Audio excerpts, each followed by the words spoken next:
अल्हम्दुलिल्लाहि रब्बिल आलमीन वस्सलातु वस्सलामु अला सय्यिदिल मुरसलीन व अला आलिहि व अस्हाबिहि अजमाइन। अम्मा बाद फ़क़ाल अल्लाहु तआला फ़िल क़ुरआनिल मजीद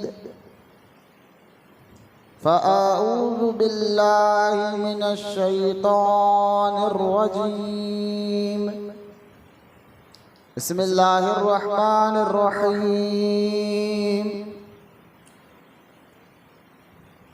अफ़मन यअलमु अन्नमा उन्ज़िला इलैका मिन रब्बिकल हक़्क़ु कमन हुवा अअमा इन्नमा यतज़क्करु उलुल अलबाब अल्लज़ीना यूफ़ूना बिअहदिल्लाहि वला यनक़ुज़ूनल मीसाक़ वल्लज़ीना यसिलूना मा अमरल्लाहु बिहि अन युसला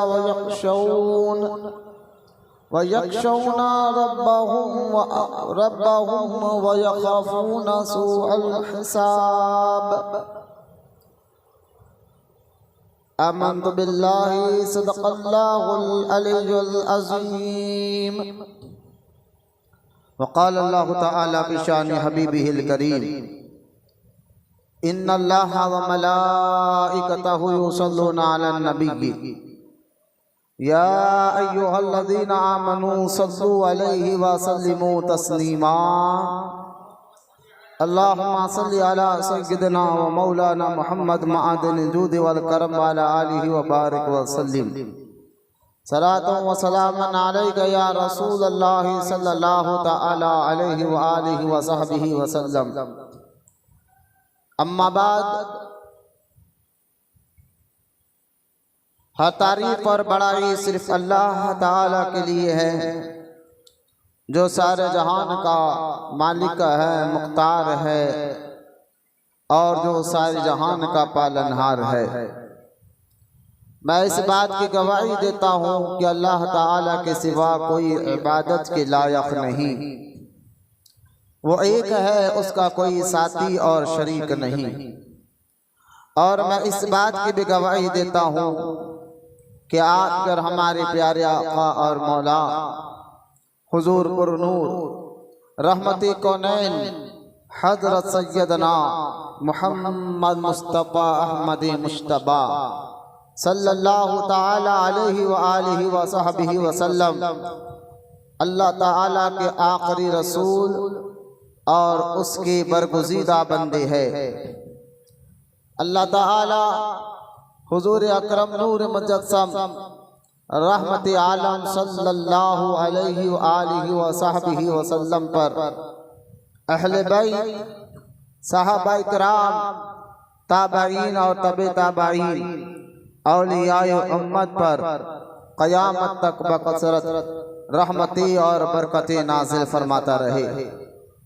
मोहब्बत से एक मरतबा दुरूद पाक पढ़े। अल्लाहुम्मा सल्ली अला सय्यिदिना मौलाना मुहम्मद मआदिनिल जूदि वल करम व अला आलिहि व बारिक व सल्लिम। सलातु व सलामन अलैका या रसूलल्लाह सल्लल्लाहु तआला अलैहि व आलिहि व सहबिहि व सल्लम। अम्मा बाद, मौजूद सामाईन नौजवान साथियों, अस्सलामु अलैकुम व रहमतुल्लाहि व बरकातुहू।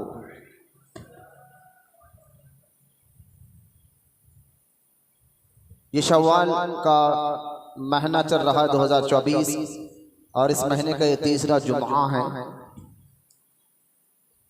पहला जुमा इस महीने में हमने फतेह मक्का के मुतालिक बयान किया था।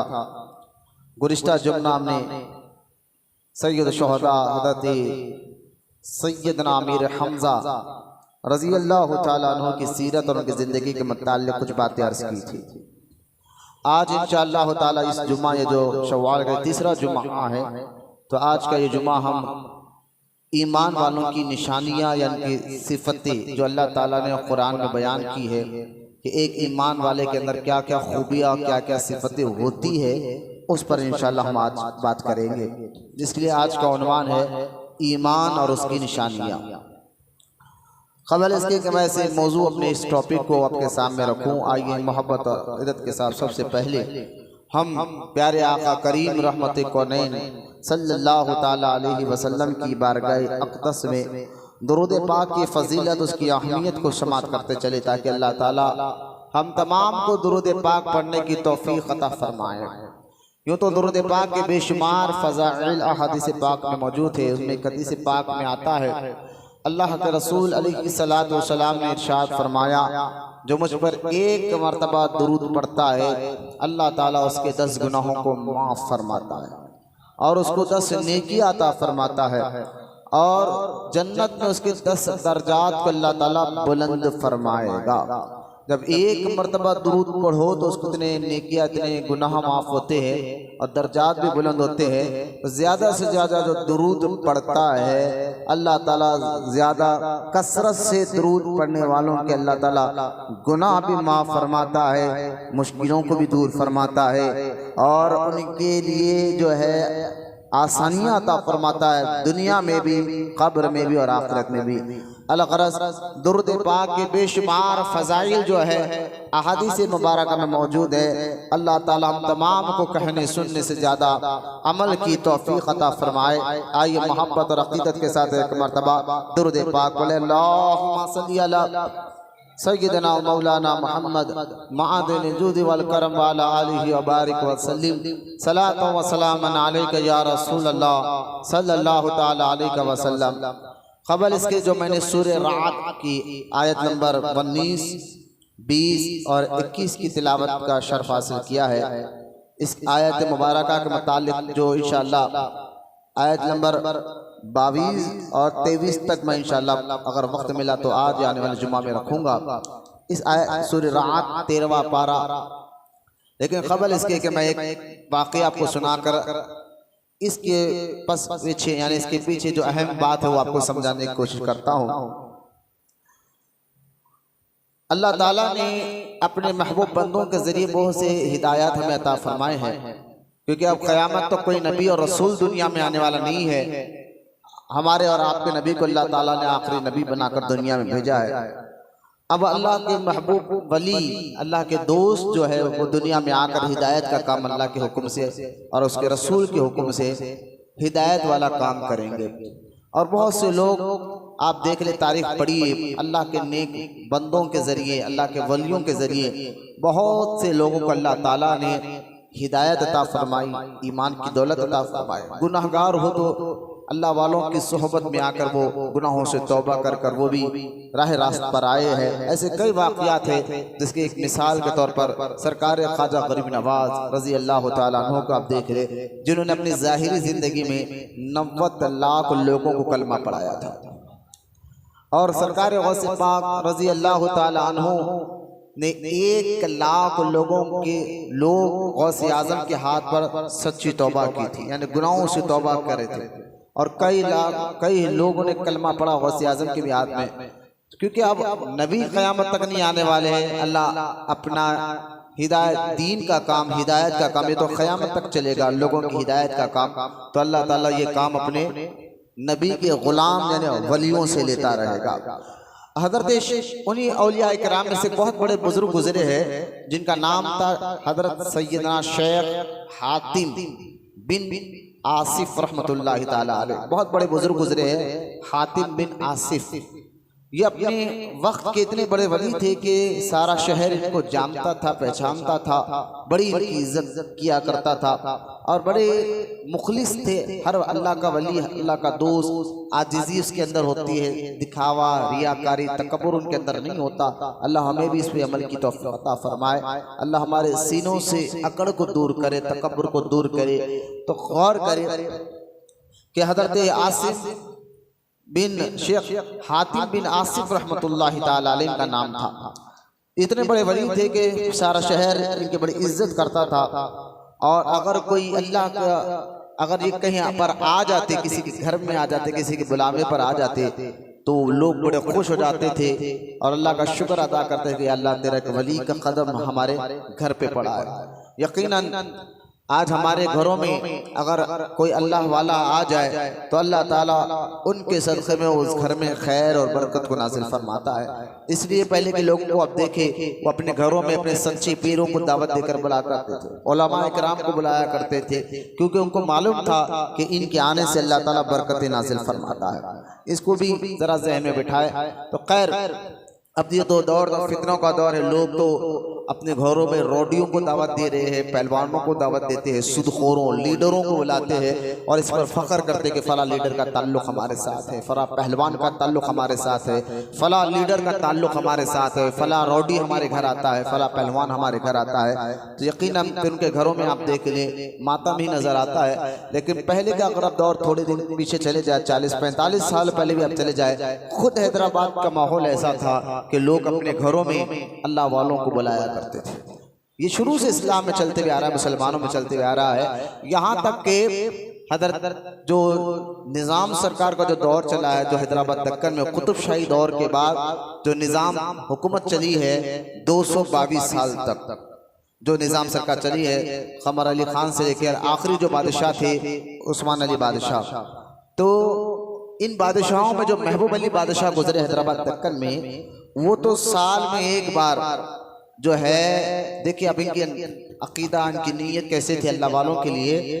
हम तो अपने घर में बुलाकर फ़ख्र करते थे अल्लाह वालों को, लेकिन ये साल में एक बार क्या करते थे, किसी अल्लाह के वली को जो हो वली भी और औलाद गौसे आज़म हो, गौसे आज़म की औलाद में से हो, तो ऐसे को आप क्या करते थे, बगदाद जाते, ईरान जाते, वहाँ से उनको बुलाकर हैदराबाद में रखते और उनको रहने का, खाने का इंतजाम कर कर कहते हुजूर आप हैदराबाद में भी रहिए ताकि आपकी बरकत से हमारा हैदराबाद में अमन और बरकरार रहे। ऐसे कई बुजुर्गों को आपने बुलाया अपने दौर में, उस्मान अली महबूब अली बादशाह ने, जिसमें से आप देखो दारुसलाम पान मंडी के पास एक बहुत बड़े बुजुर्ग आराम कर रहे हैं, ये गौसे आजम की औलाद है। इनको खुद महबूब अली बादशाह ने बुलाकर हैदराबाद में रखा था कि उनकी नीयत ये थी कि आप हमारे घर में रहेंगे, हमारे मुल्क, हमारे हैदराबाद दक्कन में रहेंगे तो पूरे हैदराबाद दक्कन में अल्लाह अमन रखेगा, बरकत रखेगा। तो ये अल्लाह बादशाहों की भी सोच हुआ करती थी। अल्लाह हमें भी ऐसी सोच अता फरमाए, अल्लाह वालों की इज्जत, उलमा की इज्जत, उलमा अहले सुन्नत की इज्जत अल्लाह हमें अता फरमाए। ये हदीस पाक में भी है, अल्लाह के रसूल अलैहिस्सलातु वस्सलाम ने फरमाया, अल्लाह ने जिनको इज्जत दी तुम उनको इज्जत दिया करो, अल्लाह ने जिनको इज्जत दी तुम उनको इज्जत दिया करो, अल्लाह तुम्हारी इज्जत को बुलंद फरमाएगा। ये हदीस पाक में भी है। और यहाँ तक कि हुजूर ने फरमाया, अल्लाह ने जिनको इज्जत नहीं दी, अगर तुमने उनको इज्जत दी तो अल्लाह तुम्हें भी जलील कर देगा। तो आज देख ले कि आज किसको अल्लाह ने इज्जत दी, थोड़े अपनी अक्ल से सोच कर आप भी देखें ना कि अल्लाह ने इज्जत किसको दी। अल्लाह ताला ने इज्जत हुफ्फाज़ इकराम को दी, उलमा इकराम को दी। अल्लाह ताला ने इज्जत जो है अल्लाह वालों को दी है, तो यकीनन इनकी इज्जत करने से अल्लाह हमारी भी इज्जत को बुलंद फरमाता है। खैर, अल्लाह हमको कहने सुनने से अमल की तौफीक अता फरमाए। तो हजरत हातिम बिन आसिफ रहमतुल्लाहि ताला अलैह की बात मैं आपको सुना रहा था, ताकि जो आयत मैंने पढ़ी है इस वाक़े से बहुत से रिलेटेड है, तो मैंने ये वाक़े आपके सामने रखने की कोशिश कर रहा हूँ। अब तवज्जो फरमाए। हजरत शेख हातिम बिन आसिफ रहमतुल्लाहि ताला अलैह अपने वक्त के इतने बड़े वली, लोग उनको अपने घर बुलाने पर फख्र करते थे। एक मरतबा का वाक़या कि एक बहुत बड़ा मालदार आदमी, उसी शहर का रहने वाला जिस शहर में आप रहा करते थे, एक मालदार आदमी आया और आकर बड़ी इज्जत के साथ, अदब के साथ, मोहब्बत के साथ हजरत को आजिज़ी से कहने लगा, हुजूर मैंने घर में दावत रखी है और उस दावत को कबूल फरमाएं, क्योंकि दावत कबूल करना भी मेरे नबी की सुन्नत है, लिहाजा आप इस सुन्नत पे अमल करते हुए बड़े उससे वो दावत दी। तो हजरत ने उसकी आजिज़ी को देखकर पसंद फरमाया, का ठीक है मैं तेरी दावत में तेरे घर पर ज़रूर आऊँगा, लेकिन कुछ मेरी शर्तें हैं। तो पहले तो वो आदमी खुश हो गया कि इतना बड़ा वली हमारे घर आने के लिए तैयार हो गया है। तो उसने कहा, हुजूर शर्त क्या है आप बताएं। कहा, पहली शर्त ये है कि मैं दावत में जहाँ पर आऊँगा वहाँ पर बैठूंगा, जहाँ चाहूँगा वहाँ पर बैठूंगा। और दूसरी शर्त है, जो मेरा दिल चाहेगा वही खाऊंगा, मुझे जबरदस्ती नहीं करने का, हुजूर ये खाइए ये खाइए, जो मेरा दिल चाहे वही खाऊंगा। अब तीसरी शर्त ये है, जो मैं कहूँगा वो दावत में जो जितने लोग हैं ना वो तमाम लोगों को वो सुनना होगा। अब वो मालदार आदमी बड़ा खुश हुआ हुजूर, कहने का हुजूर ठीक है। वो आया, अब सारे शहर में बात आम हो गई कि फला अल्लाह के वली भी इस घर की में दावत में आ रहे हैं। तो उसने सबको आम खास दावत दी, तमाम लोग उस दावत में हाजिर हुए, जिसमें मालदार भी थे, गरीब भी थे, सब उस दावत में आए कि देखे कि अल्लाह का वली का चेहरा कैसा होता है और उनके से। तो खैर दावत शुरू हुई, हजरत तशरीफ लेकर आए। अब देखिए उलमा इकराम जब भी हमारे घर आए तो उनको अच्छी जगह, ऊंची जगह बिठाना, ये अदब का तकाजा भी। खुद नीचे बैठे उनको ऊंची जगह बिठाना और अच्छी जगह बिठाना, अच्छी कुर्सी पे बिठाना, अच्छे सोफे पे बिठाना, कपड़ा डाल कर बिठाना, ये बहुत ही अदब के तकाजे। अल्लाह हमें इस पे अमल की तौफीक दे। लेकिन बाज अल्लाह वाले क्या होते हैं, उनकी मिजाज में आजिज़ी ज्यादा होती है। वो हज़रत शेख हातिम बिन आसिफ जो है उन्हीं अल्लाह वालों में से थे। वो जब उस घर में आए और उनके लिए अलग से कुर्सी रखी गई, समझाने के लिए कह रहा हूँ, अलग से सोफा रखा गया, कहा हुजूर यहाँ बैठिए। हजरत ने फरमाया, मैंने कहा ना मेरा दिल जहाँ चाहा वहाँ बैठूंगा। तो खामोश हो गया। हजरत ने नीचे बैठना पसंद फरमाया। ऊपर बैठना कोई गलत नहीं, गुनाह नहीं, हमें बिठाना भी ऊपर ही चाहिए अल्लाह वालों को, उलमा इकराम को। लेकिन बात बुजुर्गों की आजिज़ी होती है, इनके सारी होती है, और अल्लाह आजिज़ी इनके सारी करने वालों को ज्यादा पसंद फरमाता है। तो खैर उन बुजुर्ग ने फरमाया मैं नीचे बैठना पसंद करूंगा, और उन्होंने नीचे बैठा। और जब खाने का मसला शुरू हुआ, अब सोचिए कि एक मालदार आदमी की दावत थी, तो एक से एक डिश उसने अपने दौर में बनाई थी, अपना पकवान बनाया था। तो जब खाने का मामला शुरू हुआ तो हजरत ने अपनी झोली से एक सूखी रोटी निकाली और पानी में भुगाकर खाना शुरू किया, क्योंकि हजरत ने कहा था मैं जो चाहूंगा वही खाऊंगा, मुझे जिद ना किया जाए। लोग खामोश रहे। जब खाना वगैरह हो गया, हजरत ने उस घर के मालिक से कहा कि काम करो, एक तवा लाओ जिस पे हम रोटी डालते हैं, और उसको गर्म इतना करो कि वो तवा अंगार की तरह लाल हो जाए। तो हजरत के हुक्म पर ऐसा ही किया गया, तवे को इतना गर्म किया गया कि अंगार की तरह वो लाल हो गया। जब लाल हो गया तो शेख हातिम बिन आसिफ रहमतुल्लाह ताला अलैह उस तवे पर अपने चप्पल उतारा और नंगे पैर खड़े हो गए। अंदाजा करें कि एक मामूली से जो है काड़ी जब हम सुलगाते हैं उसकी आग अंगार हाथ में लगे तो चुरका लगकर छाले आ जाते हैं, तो एक रोटी के तवे को अंगार की तरह लाल कर दिया गया है। उस पर अल्लाह के ये वली नंगे पैर खड़े हो गए, और खड़े होकर उन्होंने क्या किया कि उन्होंने फरमाया कि मैं अभी अभी इस घर में एक सूखी रोटी वो भी पानी के साथ खा जाऊं। ये कहकर नीचे उतर गए। आपके तलवों को धक्का तक नहीं लगा। ये अल्लाह वालों की करामत है कि इतने अंगार पर ठहरने के बावजूद भी आपके पैर के तलवों को धक्का तकलीफ तक नहीं हुई। फिर हजरत नीचे उतर गए। उतरने के बाद तमाम लोगों को फरमाया तुम लोग इस तवे पे एक एक जने आए, खड़े हो जाए नंगे पैर, और खड़े होकर जो जो तुमने यहाँ खाया है उसका हिसाब दे। क्या खाया है उसके ठहर कर बोले। अब तमाम लोग आजिज़ी से रोने लगे, कहने लगे हुजूर, क्योंकि अल्लाह वालों के चेहरों को देखते कि दिल नरम पड़ जाता है। ये खासियत है। कभी आपने देखा अल्लाह के महबूब बंदों के चेहरों को देखो तो दिल में नरमी भी आती है, और दिल कहता है अल्लाह अल्लाह और ज्यादा करना, अल्लाह का जिक्र करना। तो ये दिल जब नरम पड़ता है तो आंखों से आंसू खुद ब खुद आ जाते हैं। तो तमाम लोगों के आंखों से आंसू जारी हो गए, और उन्होंने फरमाया हुजूर हम अगर इस पर खड़े हैं तो हमारे पैर जल जाएंगे। ये आपको अल्लाह ने करामत दी है, आप खड़े पैर नहीं जला, हम खड़ नहीं सकते। तो हजरत शेख आसिफ बिन हातिम ने अब बात पते की, फरमाया कि लोगों कुछ देर के लिए तुम इस तवे पे खड़ नहीं सकते, क्योंकि अगर खड़ोगे तो पैर जल जाएंगे। तो सोचो तुम मुसलमान हो, और मुसलमान दुनिया में एक मुसाफिर की तरह आया, और असल तुम्हारी जिंदगी आखिरत की है, मरने के बाद की जिंदगी। ये बात हकीकत याद रखें, हमारी असल जिंदगी आखिरत की है। तो असल तुम्हारी जिंदगी आखिरत वाली है, मरने के बाद वाली जिंदगी है। और जब क़यामत का दिन होगा, मरोगे, क़यामत का दिन होगा, अल्लाह ताला इस जमीन को तांबे की बना देगा, और सूरज जो है आज कई मील ऊपर है, जमीन से कई किलोमीटर ऊपर है, कई हजारों लाखों किलोमीटर आसमान के ऊपर है। देखिए अब गर्मी के दिन चल रहे हैं, थोड़ा सूरज की तपिश बढ़ जाए, गर्मी बढ़ जाए, टेम्परेचर बढ़ जाए, 40, 42, 45 डिग्री चल रही है, तो आज हम घर से बाहर नहीं निकल सकते। बाहर नंगे पैर फिरना तो दूर की बात है, हम घर के बाहर निकलना गवारा नहीं करते, इतनी गर्मी बढ़ गई है। तो क़यामत का दिन होगा, जमीन भी तांबे की होगी। अंदाजा करें कि मट्टी पत्थर तो उससे ज्यादा गर्म, लहुआ या तांबा मट्टी पत्थर से ज्यादा गर्म होते हैं। जब आप मट्टी और पत्थर पर नंगे पैर कदम नहीं रख सकते, लहुआ और तांबे को क्या हाथ लगा सकते हैं। लिहाजा आप अंदाजा करें कि वो बुजुर्ग फरमाते हैं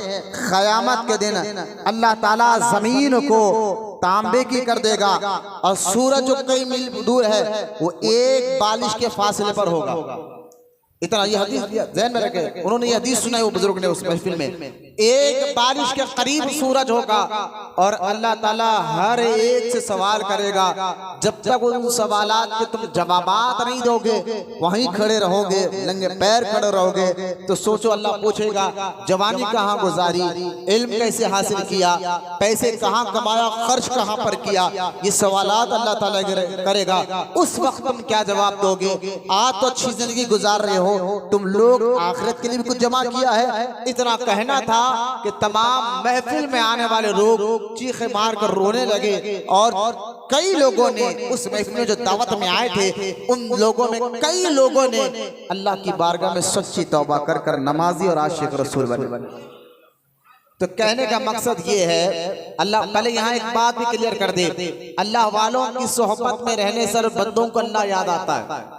यही अल्लाह वाले होते हैं, सही उनकी पहचान है। उनकी सोहबत में रहने से, उनको देखने से, उनके साथ बैठने से, उनके साथ उठने से अल्लाह की याद और बढ़ जाती है, ताज़ा हो जाती है। लेकिन वो जो गांजे पीते हैं, वो जो नशा का सिगरेट पीते हैं और अपने आप को माज़अल्लाह अली का मलंग कहकर कहते कि हम बहुत पहुंचे हुए बाबा है, तो ऐसे लोगों से दूर रहे।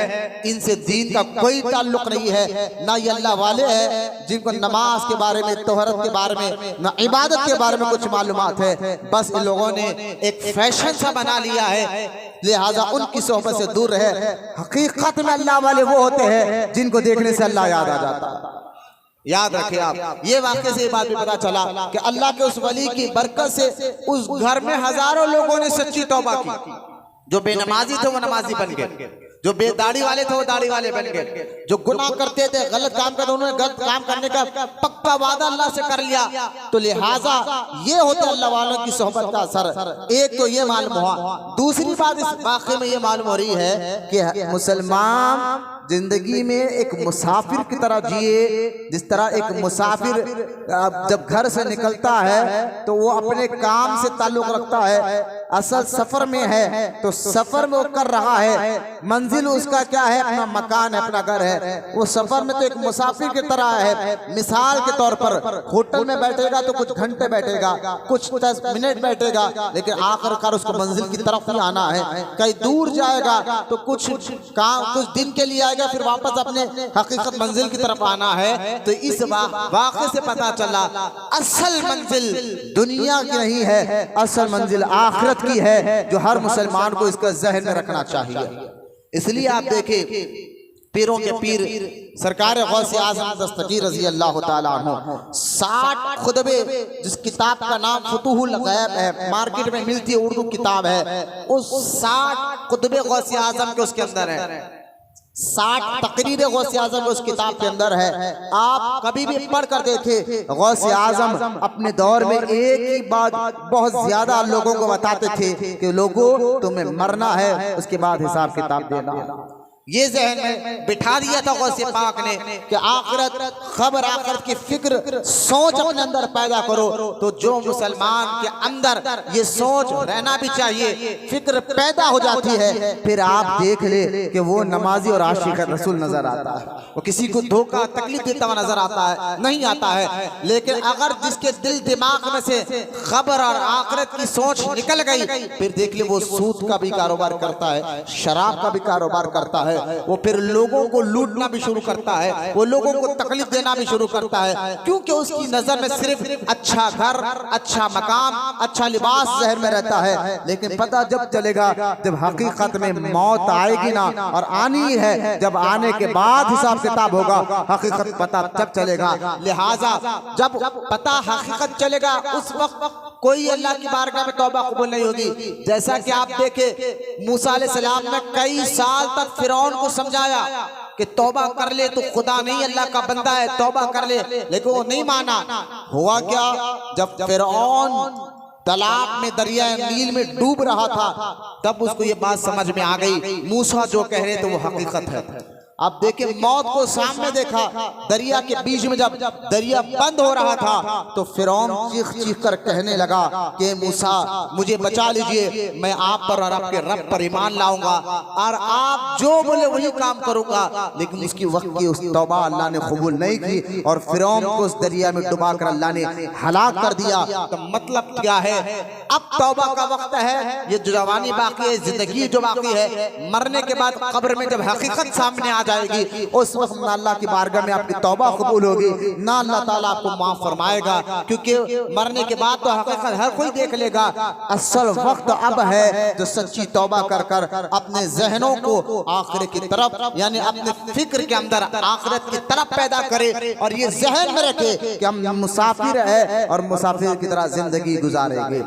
लिहाजा ये सारी वाक़यात मैंने आपको इसलिए सुना था कि आपको बात ये समझ में आ गया, जो मैंने आयत पढ़ी है इस आयत का लुब्बे लुआब आपको ये सब बात समझ में आ जाए। क्योंकि आज जो दौर चल रहा है फितने का दौर, कि जहां नए नए लोग, देखिए आप इस्लाम पर पूरी दुनिया में, मैं सिर्फ हिंदुस्तान की बात नहीं कर रहा हूं, पूरी दुनिया में आप देख ले, जहां इस्लाम पर, इस्लाम के मानने वाले जो लोग हैं उसके अंदर नए नए अकीदे पैदा कर रहे हैं, नई नई बातें कर रहे हैं। कोई हमारे नबी के बारे में कुछ कहता है तो कोई अल्लाह वालों के बारे में कुछ कह देता है, तो कभी हमारे अकीदे को लेकर माज़अल्लाह ये बात चलती है। तो कई ऐसे भी मुसलमान आपको नजर आएंगे जो सिर्फ कहते हैं भाई नमाज पढ़ो और जो चाहे करो, रोजा रखो पे जो चाहे करो। यानी किसी ने कहा कि नेकी ये है सिर्फ गरीबों को खाना खिलाते रहो, उसके बाद आप किसको लूटते रहो, किसी को मारते रहो, उससे कोई परवाह नहीं। तो कोई नेकी ये समझ रहा है कि सिर्फ खाना खिलाना है, कोई नेकी ये समझ रहा है सिर्फ नमाज पढ़ना है, कि सिर्फ नेकी कोई ये समझ रहा है सिर्फ माँ बाप को अच्छा देख लो बस कामयाब हो जाओगे, कोई नेकी ये समझ रहा है।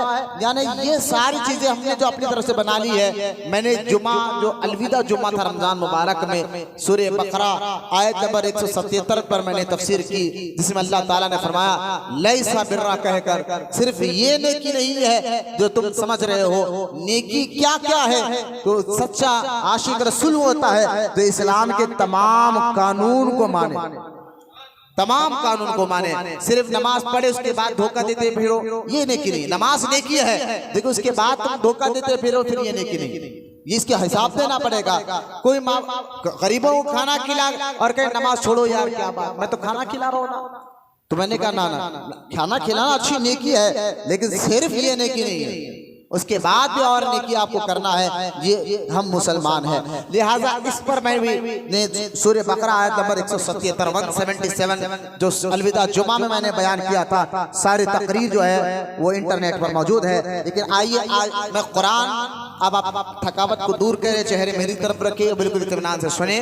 अब आए मैं अपनी असल मौजू की तरफ आ जाता हूँ, ईमान और उसकी निशानियाँ क्या। ये असल मौजू आज का मेरा है, ईमान वालों के अंदर क्या क्या खूबियां होती है, सिफतें होती है। ये हमारे अंदर खूबी है नहीं, ये जो मैं बताऊंगा मैं आपको, ये हमारे अंदर भी है या नहीं है, ये अपने आप को देखना टटोलना जरूरी है। अगर आपके अंदर ये खूबियां है तो अब अल्लाह का शुक्र अदा करें कि आपके अंदर ईमान आ चुका है। अगर वो खूबियां नहीं है तो आप अपने अंदर वो खूबियां पैदा करें, क्योंकि असल ईमान वालों की यही खूबियां है जो अल्लाह ने अपने कलाम कुरान पाक में बयान फरमा रहा है। तो आज क्योंकि आखिरत को जहन में रखते हुए मेरे बयान को सुनिए, हमेशा आखिरत की फिक्र अल्लाह हमारे दिल दिमाग में ताजा रखे। आइए मैं आयत मुबारक का पढ़ता हूँ, जो आयत नंबर 19 है सूरह रात और 13वां पारा। तवज्जो फरमाए, अल्लाह ताला इरशाद फरमाता है अफमन यअलमु अन्नमा उनज़िला इलैका मिन रब्बिकल हक़ इलैका मिन रब्बिकल हक़्क़ु कमन हुवा अमा इन्नमा यतज़क्करु उलुल अलबाब। अल्लाह इरशाद फरमाता है, ए महबूब क्या वो जानते हैं, ए हबीब जो ये जानते हैं, तवज्जो फरमा अल्लाह क्या कहता है, ए हबीब जो ये जानते हैं जो तुझ पर नाजिल हुआ। ए हबीब ये जो जानते हैं, ये इस बात को जो जानते हैं जो तुझ पर नाजिल हुआ, जो तुझ पर नाजिल हुआ वो हक है।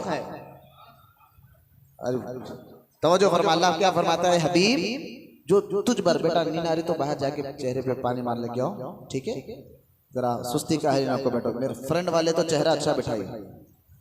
आप देखिए अल्लाह फरमाता है, ए हबीब जो ये जानते हैं जो तुझ पर उतरा वो हक है, जो इस बात को जानते हैं। और सबको मालूम है हमारे नबी पर कुरान उतरा। अब देखिए अल्लाह फरमाता है, हबीब जो ये जानते हैं जो तुझ पर उतरा वो हक है। और फरमाया आगे देख, वो हक है, क्या वो उन जैसा हो सकता है जो हंदा है? यकीनन इस बात को अक्ल वाले ही मानते हैं। अब इसकी तशरीह देखिए, अल्लाह फरमाता है, ए हबीब जो आप पर उतरा, जो ये बात जानते जो आप पर उतरा हक है, क्या वो उनकी तरह हो सकता है जो हंदा है? हंदा बोले नहीं, क्यों? कि अल्लाह फरमाता ना, वो हंदे की तरह नहीं हो सकता। उसकी मिसाल दी अल्लाह ताला ने कि जो ईमान वाला है और जो बेईमान है। तो अल्लाह फरमाता है जो तुझ पर उतरा है वो हक है, जो इस बात को जानते हैं वो अक्लमंद लोग हैं। बोले मोहब्बत, यहाँ अल्लाह पाक ने वो अक्लमंद लोग हैं, वो हंदों की तरह नहीं है, वो हंदों की तरह नहीं है। ये अल्लाह पाक इरशाद फरमाता है। अब सुने इसका फिर से तर्जुमा, ए हबीब ये जो ये जानते हैं जो तुझ पर उतरा है वो हक है, वो उस हंदे की तरह नहीं है जिनको अल्लाह ने अक्ल अता फरमाई, वही इस बात को मानते हैं। ये आयत मुबारका उलुल अलबाब, जिसको अल्लाह ने अक्ल अता फरमाई। बोले मोहब्बत से सुभान अल्लाह। इसलिए कब भी आप दुआ करें ना, ये कुरान का हुक्म भी अल्लाह ताला की बारगाह में जब भी आप नमाज के बाद दुआ करें तो जहां दुनिया के बारे में, खब्र के बारे में, आखिरत के बारे में दुआ करते हैं, वहां पर ये भी दुआ करें कि अल्लाह हमें अक्ल सलीम अता फरमा। कि इंसान और जानवर में जो फर्क है वो अक्ल का ही है, वरना खाना पीना तो इंसान जानवर के अंदर भी है, सोना जानवर के अंदर भी है, लिहाजा बच्चों को पैदा करना जानवर के अंदर भी है। इंसान और जानवर में जो फर्क है वो अक्ल का है।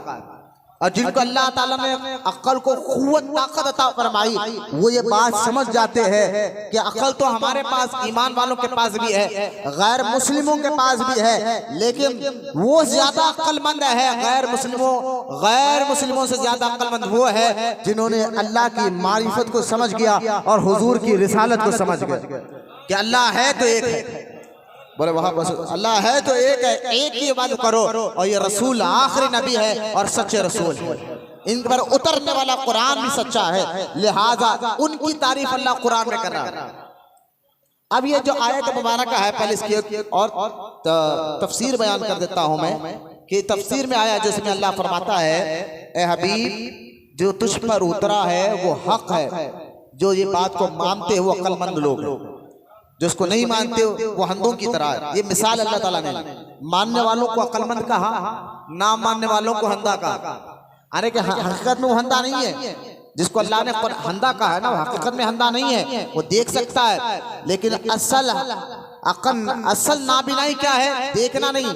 असल नाबिनापन वो है जो हकीकत को ना देखे, जो हकीकत को ना समझे, जो हकीकत को ना देखे, वो हकीकत में हंदा है।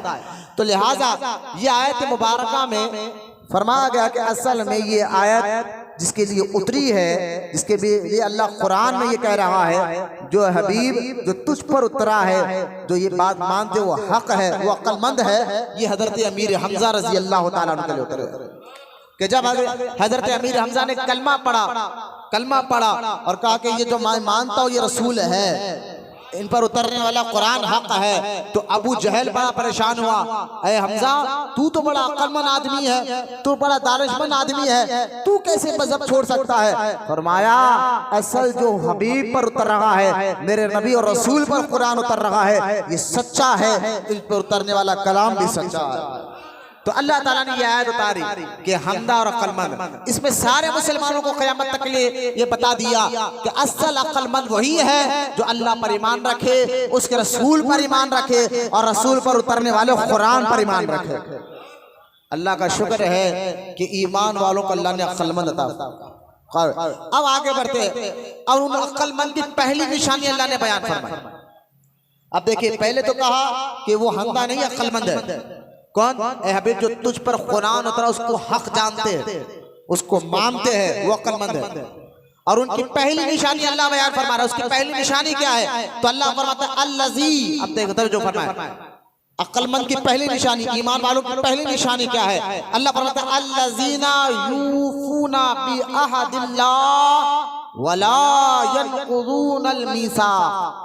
अल्लाह इरशाद फरमाता है अल्लज़ी, वो अक्लमंद जो मैंने कहा हबीब, जो तुझ पर उतरा, जो अक्लमंद, जो तुझको मानते, तुझ पर उतरने को मानते। अल्लज़ीना यूफूना, वो अक्लमंद की पहली निशानी वो ये है कि वो अल्लाह से जो अहद करते हैं, अल्लाह से जो वादा करते हैं, उस वादे को वो पूरा कर कर बताते। अब देखिए, अहले ईमान की पहली निशानी क्या है? वो अल्लाह से अहद करते हैं तो उसको पूरा करते हैं। अब हमने अल्लाह से क्या अहद किया है? हमने अल्लाह से क्या वादा किया है? तो अब पहले मैं इस आयत की तफसीर, पहली निशानी की तफसीर बयान कर रहा हूँ और मेरी बात बताऊँ जो फरमाए, जो कुरान में अल्लाह फरमाता है कि अहले अक़ल, अहले ईमान की पहली निशानी है जो अल्लाह के किए हुए वादे, अल्लाह से किए हुए वादे को पूरा करते हैं।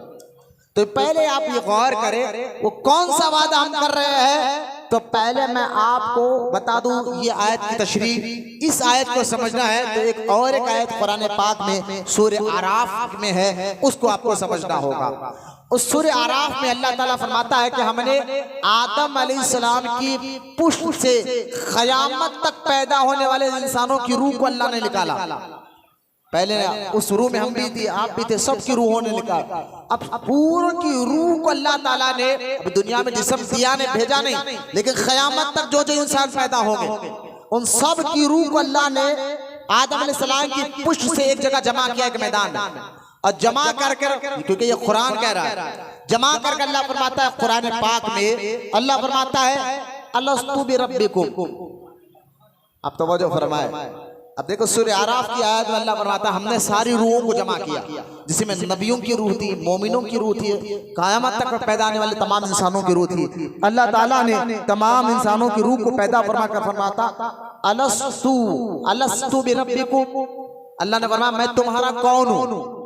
तो तमाम, अब देखिए यहाँ अल्लाह ने पूछा बताओ तो मैं तुम्हारा कौन हूँ? तो तमाम आदम अलैहिस्सलाम से लेकर क़यामत तक के लोगों, इंसानों की रूहों में से सबसे पहले रूह ने जो जवाब दिया, उस जवाब का खालू बला तू हमारा रब है, खालू बला तू हमारा रब है। तो सबसे पहले जिस रूह ने ये जवाब दिया, उसके बाद दिगर नबियों ने दिया, उसके बाद और दिया, सबसे पहले जिसने ये जवाब दिया कि तू हमारा रब है, वो हमारे और आपके नबी मोहम्मद रसूलुल्लाह की रूह मुबारक थी। बोले वहां बस हुजूर सल्लल्लाहु अलैहि वसल्लम की रूह ने सबसे पहले जवाब दिया। ये कुरान बयान हो रहा है, आप इस पर ईमान रखना ही पड़ेगा। हम कुरान की हर आयत पर ईमान लाते हैं अल्हम्दुलिल्लाह। लिहाजा आप कोई किस्सा कहानी नहीं सुनी जा रही है, ऐसा हमको तो याद नहीं है, हमारी रूह भी निकाले गई थी। मैंने कहा ठीक है याद नहीं है। मुसलमान वो है जो अल्लाह के हर बात पर यकीन रखता है, मानता है उस बात को। ये खुद कुरान में कहता है कि हमने रूहों को निकाला। अल्लाह फरमाता हमने रूहों को निकाला और फरमा बोलो अलस्तु बिरब्बिकुम, मैं तुम्हारा कौन हूँ? तो सबसे पहले हुजूर की रूह ने जवाब दिया खालू बला तू हमारा रब है। उसके बाद सारे नबियों ने जवाब दिया, उसके बाद अहले ईमान ने जवाब दिया। तो अब ये जो अल्लाह ने ईमान वाले की जो पहचान बताया, अल्लज़ीना यूफूना बि अहदिल्लाह, के ईमान वालों की पहली पहचान ये है कि वो अल्लाह से किए हुए वादे को पूरा करते हैं। तो उनकी पहचान क्या है? वो अल्लाह से किए। तो ये जो वादा हमारी रूह ने किया था, अल्लाह का शुक्र है, उसका फजल है, आज उस वादे को हम पूरा भी कर रहे हैं और हम अल्लाह ही की इबादत कर कर बताते हैं और हम कहते भी इस बात पर फख्र से हमारा रब अल्लाह है। लिहाजा पहले तो ये आयत मुबारका में इस तरफ इशारा जो अल्लाह ने फरमाया, उनकी पहली पहचान ये कि अल्लाह से किए हुए वादे को पूरा करते हैं। अब इस आयत की और एक तफसीर सुनिए आप। असल में अल्लाह कहना ये चाहता है कि जो बंदा अल्लाह को एक मानता है वो अल्लाह से वादा कर रहा है। किस बात का वादा कर रहा है?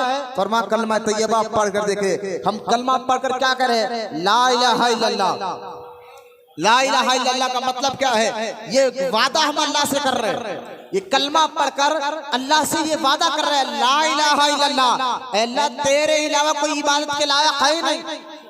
ये वादा है अल्लाह से कर रहे हैं। ला इलाहा इल्लल्लाह ये एक वादा है। और मोहम्मद, अब देखिए तवज्जो फरमाए, ला इलाहा इल्लल्लाह मोहम्मद रसूलुल्लाह, जो ये कलमा पढ़ रहे हैं कि हम ये वादा कर रहे हैं, अल्लाह हम गैरों की इबादत नहीं करेंगे, हम पत्थरों की इबादत नहीं करेंगे, हम झाड़ों की इबादत नहीं करेंगे, हम जो है इंसानों की इबादत नहीं करेंगे, हम अपने हाथ से बनाए पत्थरों की इबादत नहीं करेंगे, हम तो उसकी इबादत करेंगे जिसने सारी कायनात को पैदा फरमाया।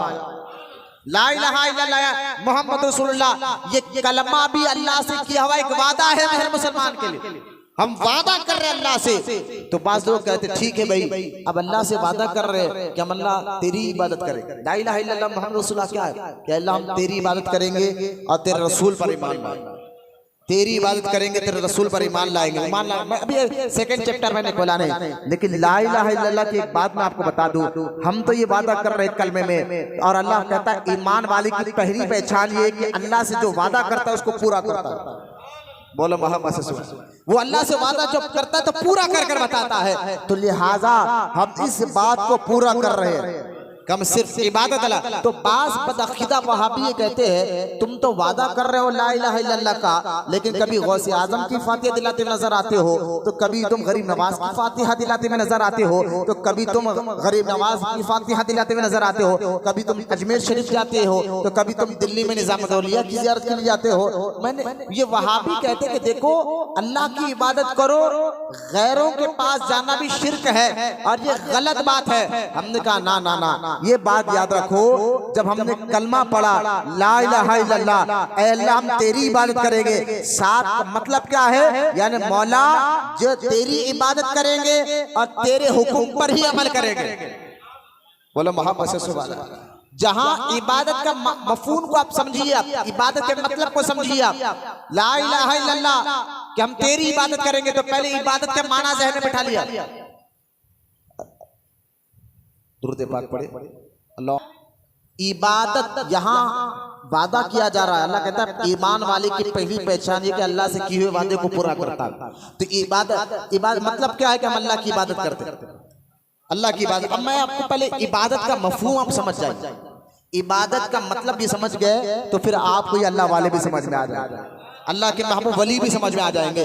लिहाजा पहले इबादत, अगर आपसे कोई पूछेंगे हम अल्लाह की इबादत करते हैं, अगर कोई आपको हाथ पकड़ के पूछ ले अच्छा भाई ठीक है तुम अल्लाह की इबादत करते हो, लेकिन पहले इबादत का माना बताइए, इबादत का मतलब बताइए। इल्ला माशाअल्लाह चंद लोग जवाब शायद उनको पता होगा इबादत का भी कोई मतलब है, उसका कोई माना होता है, वरना जिंदगी यूं ही गुजर जाती है, हमें पता नहीं चलता। हम कहेंगे हमें नमाज पढ़ इबादत है, ठीक है भाई नमाज पढ़ रहे हैं, रोजा रख रहे हैं, अच्छे काम कर रहे हैं, इबादत है, लेकिन उसका मतलब तो बताइए। तो लिहाजा ये मतलब जहर में आ जाएगा तो आपके पास समझ में आएगा इबादत का मतलब क्या है। इबादत का मतलब है किसी की हद से ज्यादा ताजीम करना। बोला मोहब्बत से सुभान अल्लाह। इबादत का मतलब क्या है? किसी की हद से ज्यादा ताजीम करना, इज्जत करना, और हद से ज्यादा हम जिसकी ताजीम करते हैं, जिसकी इज्जत करते हैं, वो अल्लाह ताला की ज़ात मुबारक है। क्यों? क्योंकि इंसान के जिस्म में जो सबसे अहम और इज्जत का जो मुकाम है इंसान हमारे जिस्म में, वो पेशानी है। ये पेशानी बड़ी इज्जत का मुकाम है, बड़ी इज्जत की जगह है, और ये हम नमाज में अल्लाह की बारगाह में झुकाते हैं जो इज्जत, क्योंकि हमें मालूम है कि जिसको सबसे ज्यादा रिस्पेक्ट देना है, इज्जत देना है, ताजीम करना है। इबादत का माना सबसे ज्यादा ताजीम जिसकी करना है, सबसे ज्यादा जिसके सामने अपने आप को कमजोर समझना है, जिसके सामने ये जब तक अभी यकीन है वही ताकत वाला है, कुव्वत वाला है, कुदरत वाला है। तो लिहाजा इबादत का माना ये हुआ कि किसी की ताजीम हद से ज्यादा किया जाए, तो यकीनन हम इस माने में अल्लाह ही को आगे रखते हैं, हम अल्लाह ही की इबादत करते हैं, अपने पेशानी रब के बारगाह में ही झुकाते हैं। लिहाजा ये ताजीम है, ये इज्जत है। तो इबादत का माना है ताजीम करना, जहां दिल भी झुके और सर भी झुके। अब ये माना ज़हन में रखे, ताजीम हद से ज्यादा ताजीम इबादत का माना। अब लेकिन एक और बात देखे आप, जब इबादत का ये माना आप समझ गए कि अल्लाह की इबादत ताजीम, लेकिन यही लफ्ज ताजीम का सूरह आराफ में अल्लाह ताला ने फरमाया व तुअज़्ज़िरुहु, कुरान में अल्लाह कुरान में फरमाता है कि तुम मेरे हबीब की खूब ताजीम करो। बोलो मोहब्बत से सुभान अल्लाह। अब यहाँ दोनों को लफ्ज ज़हन में रखिए आप, इबादत ताजीम करना अल्लाह की। अब यही लफ्ज अल्लाह ताला कुरान में कहता है मेरे हबीब की भी ताजीम करो। अब दोनों में फर्क कैसा होगा? आप कहेंगे भाई ताजीम तो सिर्फ अल्लाह की करना है, इबादत अल्लाह की करना है, लेकिन वही लफ्ज ताजीम वाला अल्लाह ने कुरान में अपने हबीब के लिए भी कहा कि तुम इनकी भी ताजीम करो। तो दोनों में फर्क कैसे महसूस करेंगे? आसान उर्दू में कह रहा हूं चेहरे देखते हुए कि देखो इन दोनों में फर्क नीयत करता है। जब हाथ बांधकर ये सोच रहे हो दिल में कि मैं अपने रब के आगे खड़ा हूं, तो ये इबादत है। हाथ बांधकर जब ये सोच रहे हैं कि मैं अल्लाह के आगे खड़ा हूँ, सर भी झुकाऊंगा, दिल भी झुकाऊंगा, दिल में नीयत ये है कि मैं रब की इबादत कर रहा हूँ, तो ये इबादत है। अब जब यही हाथ बांधकर हम सलाम पढ़ रहे हैं और दिल में नीयत ये है उसी रब का हुक्म है हबीब की इज्जत करो, उसी रब का हुक्म है उसके हबीब की इज्जत करो, तो मैं ये अदब से हाथ बांधकर जो सलाम पढ़ रहा हूँ ये अल्लाह का ही हुक्म है कि हुजूर की इज्जत करना, तो मैं हुजूर की इज्जत के लिए खड़ा हूँ।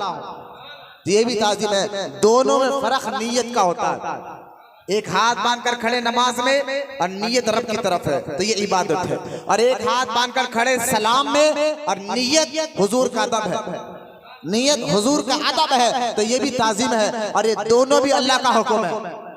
इबादत किसको कहते हैं? इबादत उसी को आप कहेंगे जो अल्लाह का हुक्म माने। इबादत उसी को आप कहते हैं जो अल्लाह का हुक्म माने। तो आप देखें नमाज पढ़ना भी अल्लाह का हुक्म है, तो अल्लाह वालों की इज्जत करना ये भी अल्लाह का हुक्म है। ये दोनों भी इबादत है। तो लिहाजा ये अल्लाह वालों के पास जो आते हैं तो ये माज़अल्लाह हम इनकी अदब, इनका अदब, इनकी ताजीम इसलिए करते हैं, ये भी अल्लाह का हुक्म है, क्योंकि अल्लाह की वलियों, अल्लाह के दोस्तों से मोहब्बत करना ये भी रब का हुक्म है। अरे भाई आपको और आसान करता हो, आप एक है और आपके कोई दोस्त, ठीक है, तो लिहाजा जिसको आप मोहब्बत करते हैं, जो आपका खास दोस्त हो, तो आप कहेंगे भाई ये मेरा दोस्त है। तुम लोग कहेंगे भाई ये मेरा दोस्त है, दूसरा दोस्त को बोलेंगे भाई इसका अदब कर क्योंकि ये मेरा दोस्त है। तो उसका अदब किस लिए आप कर रहे हैं? आप कहेंगे हजरत, आप कहेंगे मौलाना आपके खातिर हम इनसे मोहब्बत करें, क्योंकि हम इनको पहचानते आपकी वजह से, मोहब्बत करेंगे आपकी वजह से। असल मोहब्बत तो आपसे है, लेकिन जिससे मोहब्बत आप करते फिर उससे भी हम मोहब्बत करेंगे, उसका भी अदब कब करेंगे। तो मैंने कहा यही तो मतलब आपको समझाना चाहता हूँ। असल मोहब्बत अल्लाह से है, और कुरान में अल्लाह फरमाता है ईमान वाले अल्लाह से शदीद मोहब्बत करते हैं, ईमान वाले अल्लाह से शदीद मोहब्बत करते हैं। तो असल मरकज अल्लाह की जाती है, अल्लाह से मोहब्बत ही है, लेकिन जो रब जिससे मोहब्बत करना ये भी अल्लाह का हुक्म है। लिहाजा वलियों और नबियों से मोहब्बत करना, इज्जत करना, अदब करना, उनके मज़ारात पर आकर दुआएं मांगना ये भी अल्लाह का हुक्म है, क्योंकि अल्लाह वाले हैं। तो खैर अल्लाह ने ईमान वालों की पहचान बताया, अल्लज़ीना यूफूना, वो अल्लाह से किए हुए वादे को पूरा करते हैं। तो कलमा भी एक अल्लाह से वादा है, कलमा पढ़ना भी क्या है? अल्लाह से एक वादा है। आप देखिए जैसा कि अब ये आयत मुबारका के तहत में आपको हदीस पाक जो अबू दाऊद किताबुल ज़कात में हदीस पाक है। अब ये आयत देखिए अल्लाह ने क्या फरमाया। मैं एक आयत की भी तफसीर बयान कर रहा हूँ, पहली आयत की कि ए हबीब जो तुझ पर उतरा, जो तुझ पर उतरने को हक मानते हैं, वो हंदे नहीं अक्लमंद लोग हैं, वो हंदन की तरह नहीं अक्लमंद लोग हैं, क्योंकि कुरान को हम हक मानते हैं। तो ये क़यामत तक मुसलमान जो अल्लाह पर ईमान रखे, उसके रसूल पर ईमान रखे, कुरान पर ईमान रखे, वो अक्लमंद है, अल्लाह की नजर में वही अक्लमंद है। अब फरमा वो अक्लमंदों की पहली पहचान क्या है? वो अल्लाह के किए हुए वादे को पूरा करते, अल्लाह से किए हुए वादे को पूरा करते हैं। अब मैं इसकी दो तफसीर बता चुका हूँ। एक तो हमारी रूह ने अल्लाह से वादा कर करा कि हम तेरी इबादत करें, और दूसरा हम कलमा पढ़कर भी इबादत वादा कर रहे हैं अल्लाह से, ला इलाहा इल्लल्लाह मोहम्मद रसूलुल्लाह, हम तेरी इबादत करेंगे और तेरे रसूल से मोहब्बत करेंगे। ये भी अल्लाह से, कलमा भी अल्लाह से वादा है, अल्लाह से एक वादा है। अब और सुने, आपको और आसान कर बताता हूँ कि एक सहाबी हजरत सैयदना औफ रज़ी अल्लाह ताला अन्हु फरमाते हैं कि हम एक मर्तबा हुजूर की बारगाह में बैठे थे। हम 7 आदमी थे या 8 या 10 आदमी थे। अल्लाह के रसूल अलैहिस्सलाम की बारगाह में बैठे हुए थे। अल्लाह के रसूल अलैहिस्सलाम ने फरमाया, क्या तुम लोग मुझसे बैत नहीं करोगे, वादा नहीं करोगे? बैत क्या है? जब मुर्शिद किसी मुरीद को बैत करते हैं, असल में बैत का दूसरा लफ्ज वादा है, वादा करना। कि मुर्शिद यही कहते कि मुझसे वादा करो कि नमाज की पाबंदी करो, रोजा रखोगे, दाढ़ी रखोगे, मुझसे वादा करो गलत काम नहीं करोगे, नेक काम करोगे। इसी को बैत कहते हैं, इसी को पीरी मुरीदी कहते हैं। पीरी मुरीदी ये नहीं थी कि हाथ में हाथ देकर कह के जा बेटा कव्वाली सुनते रहे और नमाज छोड़ा परवाह नहीं, सूद का कारोबार करे, शराब का कारोबार करे, लोगों को तकलीफ पहुंचाए, बस मेरे पास नजराना लाकर देते रहे।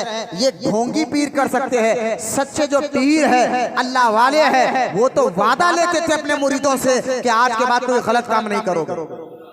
बोले मोहब्बत से सुभान अल्लाह।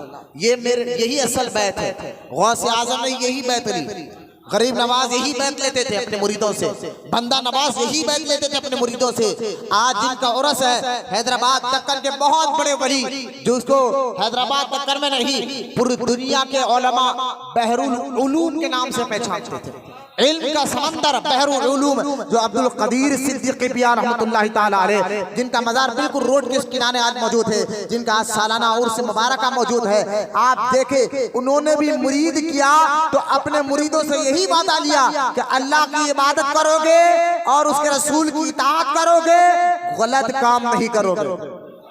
ये होती थी पीरी मुरीदी। ये ढोंगियों को देखकर आप पीरी मुरीदी से मत चिढ़िए, सच्चे पीर की तलाश में है। तो खैर ये सच ऐसे पीरी मुरीदी जो है ऐसा करना, ये हुजूर की सुन्नत है। वो हदीस आप सुने, ये आयत मुबारक भी आपको समझ में आएगी कि ईमान वालों की निशानी ये है वो अल्लाह से किए हुए वादे को पूरा करते हैं। अब देखिए इस आयत का तर्जुमे को ज़हन में रखे। आप तवज्जो भाई, इस आयत की तीसरी तफसीर बयान कर रहा हूँ। 2 तफसीर मैंने आपके सामने बयान किया, तीसरी तफसीर सुनिए आप। लिहाजा हजरत सैयदना औफ रज़ी अल्लाह ताला अन्हु फरमाते, हम हुजूर की बारगाह में 7 या 8 आदमी बैठे हुए थे। अल्लाह के रसूल सल्लल्लाहु अलैहि वसल्लम ने फरमाया, क्या तुम लोग मुझसे बैत नहीं करोगे? हालांकि सहाबी है, ईमान ला चुके हैं, उसके बाद की बात है ये। क्या तुम लोग मुझसे बैत नहीं करोगे? सरकार ने 3 मरतबा अपने सहाबा से फरमाया, क्या तुम मुझसे बैत करोगे? क्या तुम मुझसे बैत नहीं करोगे? क्या तुम मुझसे बैत नहीं करोगे? तो हजरत औफ कहते हैं, मैंने कहा या रसूल अल्लाह सल्लल्लाहु अलैहि वसल्लम, यकीनन हमसे हम बैत करेंगे। सरकार के हाथ में हाथ दिया, हुजूर ने वादा लिया। अब देखिए ईमान वाले की पहचान क्या है? अल्लाह के किए हुए वादे को पूरा करेंगे। तो रसूल के हाथ में हाथ देकर वादा करना, अल्लाह से वादा करना है। ये कुरान में खुद अल्लाह फरमाता है, हबीब अलैहिस्सलातु वस्सलाम जो तेरे हाथ में हाथ दिए हुए हैं, हकीकत में वो अल्लाह के हाथ में हाथ दे रहे हैं। सूरह फतह में अल्लाह कहता है, सूरह फतह का पढ़े, इसमें अल्लाह खुद इरशाद फरमाता है, जब हुजूर ने झाड़ के नीचे बैठकर लोगों से हाथ में हाथ देकर बैत किया और वादा लिया, वादा करो अल्लाह की इबादत करो, वादा करो शिर्क कभी नहीं करोगे, वादा करो तुम जो है किसी के सामने हाथ नहीं फैलाओगे बिला वजह।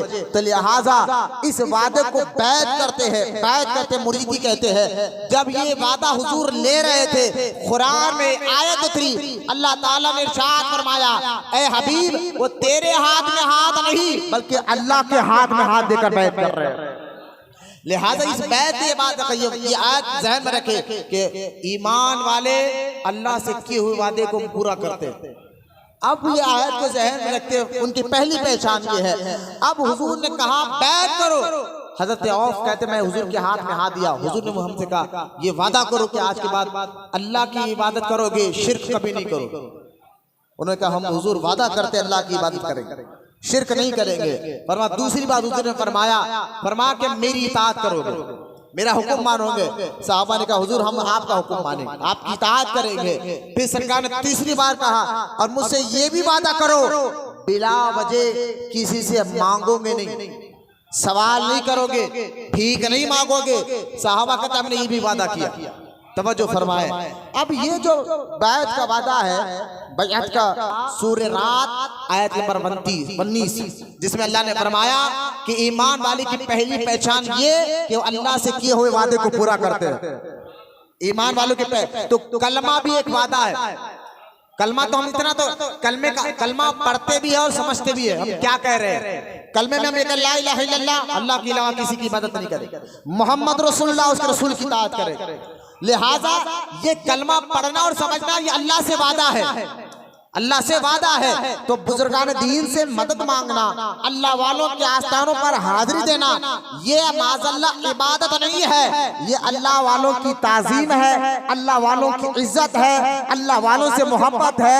जिससे आपने वादा किया ना मौला हम तेरी इबादत करेंगे, मतलब क्या?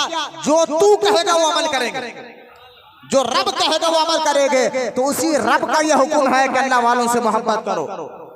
ये याद रखिए आप। तो अल्लाह वालों से मोहब्बत करना भी अल्लाह का हुक्म है, इसलिए हम उनके आस्थानों पर हाजिरा देते हैं। तो इबादत का माना इसलिए कहा गया ना, इसलिए कहा गया कि अल्लाह की नाफरमानी में किसी की इताअत मत करो। हुजूर ने फरमाया क्यों? तुमने वादा किया हुआ है, कलमा तो पढ़ लिया, उसका हक भी अदा करो।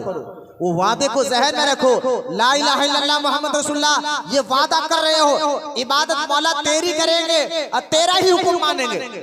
तो अब ये वादा किया गया है, हदीस में आया है अल्लाह की नाफरमानी में किसी की इताअत मत करो। मतलब क्या है? अल्लाह तो कह रहा है दाढ़ी रखो, उसका रसूल कह रहा है दाढ़ी रखो, और अम्मा कह रही है कि दाढ़ी काटो, बाप कह रहा है दाढ़ी काटो। आप मुझे बताएं, अब लोग कहते नहीं अम्मा हमारे ऐसे हो है भाई, ऐसा हो रहा है मामला, हमारे अम्मी बोले दाढ़ी रखो रखो, हमारे अब्बा बोले दाढ़ी नहीं रखना बोलकर।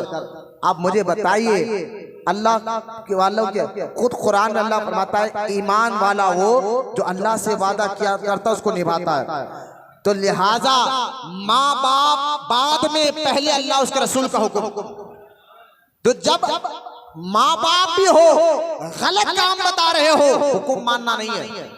माँ बाप से मोहब्बत करना अच्छी चीज है, उनकी इताअत करना, उनको उफ भी नहीं कहना है, लेकिन इसका मतलब यह नहीं है कि माँ बाप कह रहे हैं कि दाढ़ी काटो, माँ बाप कह रहे हैं कि नमाज छोड़ो, माँ बाप कह रहे हैं कि तुम जो है ये काम करो, चोरी करो। भाई आज जो दौर चल रहा है, बेटे को मालूम है बाप कैसे कमा रहा है, बाप जुए के जरिए कमा रहा है, बाप किसी को लूट कर ला रहा है। ये बेटे जानते बड़े हो गए, अक्लमंद हो गए हैं। बेटे को ये बात मालूम है कि बाप किसी की जमीन हड़प कर पैसा ला कर आए घर में। ये जानकर भी आज कुछ बच्चे ऐसे हैं माँ बाप का साथ दे रहे। क्या करे मौलाना, अब्बा है कुछ नहीं बोल सकते। अच्छा भाई अब्बा है आप कुछ नहीं बोल सकते, मरे बात पता चलेगा खबर में। तुम्हारा बाप तुम्हें पता है, तुम्हारा बाप, मैं हर माँ बाप की बात नहीं कर रहा हूँ, लेकिन आज जो हो रहा है तो इबादत का माना जहन में रखे। वादा क्या है कि जो रब कहेगा वो मानेंगे, जो रब कहेगा वो मानेंगे, ये वादा है, ये बात। और अल्लाह ईमान वाले की पहचान है ये कि अल्लाह के कहने को मानना। रब का जो कहना है, अल्लाह के फरमान के आगे ना माँ की सुनी जाएगी, ना बाप की, ना भाई की, ना रिश्तेदार की, सबसे आगे अल्लाह उसके रसूल के फरमान को रखा जाएगा। अल्लाह उसके रसूल के फरमान को रखा जाएगा। तो लिहाजा तवज्जो फरमाइए, ईमान वालों की पहचान है अल्लाह से किए हुए वादे को पूरा करते हैं। बोलो सुभान अल्लाह। यह है। अब हुजूर ने क्या फरमाया? अल्लाह की इबादत करो, रसूल की उसके रसूल की इताअत करो, किसी के आगे हाथ ना फैलाओ। मतलब क्या है? बिला वजह। अब यहाँ देखिए फकीर मांगना, जरूरत की हद तक मांगना जायज है इस्लाम में। जैसा कि आप देखिए हुजूर सल्लल्लाहु अलैहि वसल्लम ने जिहाद के मौके पर लोगों को कहा अल्लाह की राह में दो ताकि हम जिहाद करने जाए। तो ये जरूरत थी, जरूरत के हद तक मांगना तो जायज है। आपके घर में वाकई बेटी की शादी है, मांग रहे हैं, जायज है। लेकिन पैसा आ गया फिर भी मांग रही है, हराम है। जरूरत पूरी हो गई फिर भी मांग रही है, हराम है। इसलिए कहा गया है रोडों में जो भीख मांगते हैं ना, जिनका मांगना ही पेशा है, मांगना ही कारोबार है, इनको देना भी हराम है। क्यों हराम है? क्योंकि इन्होंने धंधा बना लिया, इन्होंने आदत बना ली है, हटे कट्टे रहकर भी भीख मांग रहे हैं। तो पेशावर फकीरों को, पेशावर मांगने वालों को ना देना भी अल्लाह का हुक्म है। ये रब का हुक्म है। और बिला वजह सवाल ना करे, वाकई जरूरत हो तो सवाल करे, ये जायज है। बिला वजह सवाल करना ये हराम है, कोई वजह नहीं है, कोई बात ही नहीं है, फिर भी मांग रहे हैं, ये जायज नहीं है। तो अल्लाह के रसूल ने फरमाया मुझसे वादा करो, अल्लाह की इबादत करोगे, उसके रसूल की इताअत करोगे, बिला वजह किसी के सामने मांगोगे नहीं। ये ईमान वाले की पहली पहचान। बोलो सुभान अल्लाह। मैं एक ही आयत की अभी तक तफसीर कर रहा हूँ। अब देखिए ये तो एक हो गई है। अब आगे बढ़ते, आयत नंबर 19 और आयत नंबर 20 मैंने बता दिया। आयत नंबर 19 में अल्लाह ने फरमाया वो अक्लमंद लोग हैं जो अल्लाह हबीब जो तुझ पर उतरा उसको हक मानते, वो हंदे नहीं, वो अक्लमंद लोग हैं। बोलो सुभान अल्लाह। या अल्लाह के रसूल पर क्या उतरा? कुरान उतरा, उसको हक मानते, यकीन करते उस पर। और दूसरी आयत में अल्लाह ने फरमाया आयत नंबर 20 में उनकी पहचान क्या है? वो अल्लाह से किए हुए वादे को पूरा करते। वो अब वादा का माना मैंने बड़ी डिटेल के साथ बताया क्योंकि वक्त करीब आ गया। आगे बढ़ते आयत नंबर जो है ना 21 पे आ जाए। अल्लाह इरशाद फरमाता है, अब अल्लाह अक्लमंद लोगों की दूसरी निशानी क्या? पहली निशानी तो मैंने बता दिया, अब दूसरी निशानी सुने। अल्लाह फरमाता है वल्लज़ीना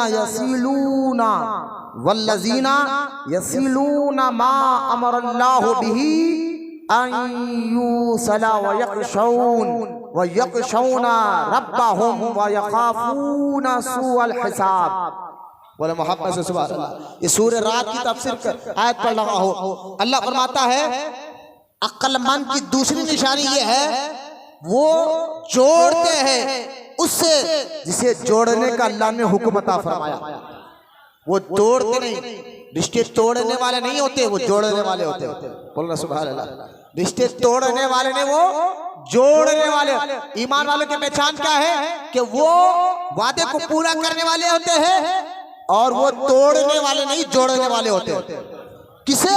जिसने अल्लाह ने हुक्म दिया, जिसे जोड़ने का अल्लाह ने हुक्म दिया। देखिए अमरल्लाहु बिही, जिसको अल्लाह ने हुक्म दिया जोड़ने का।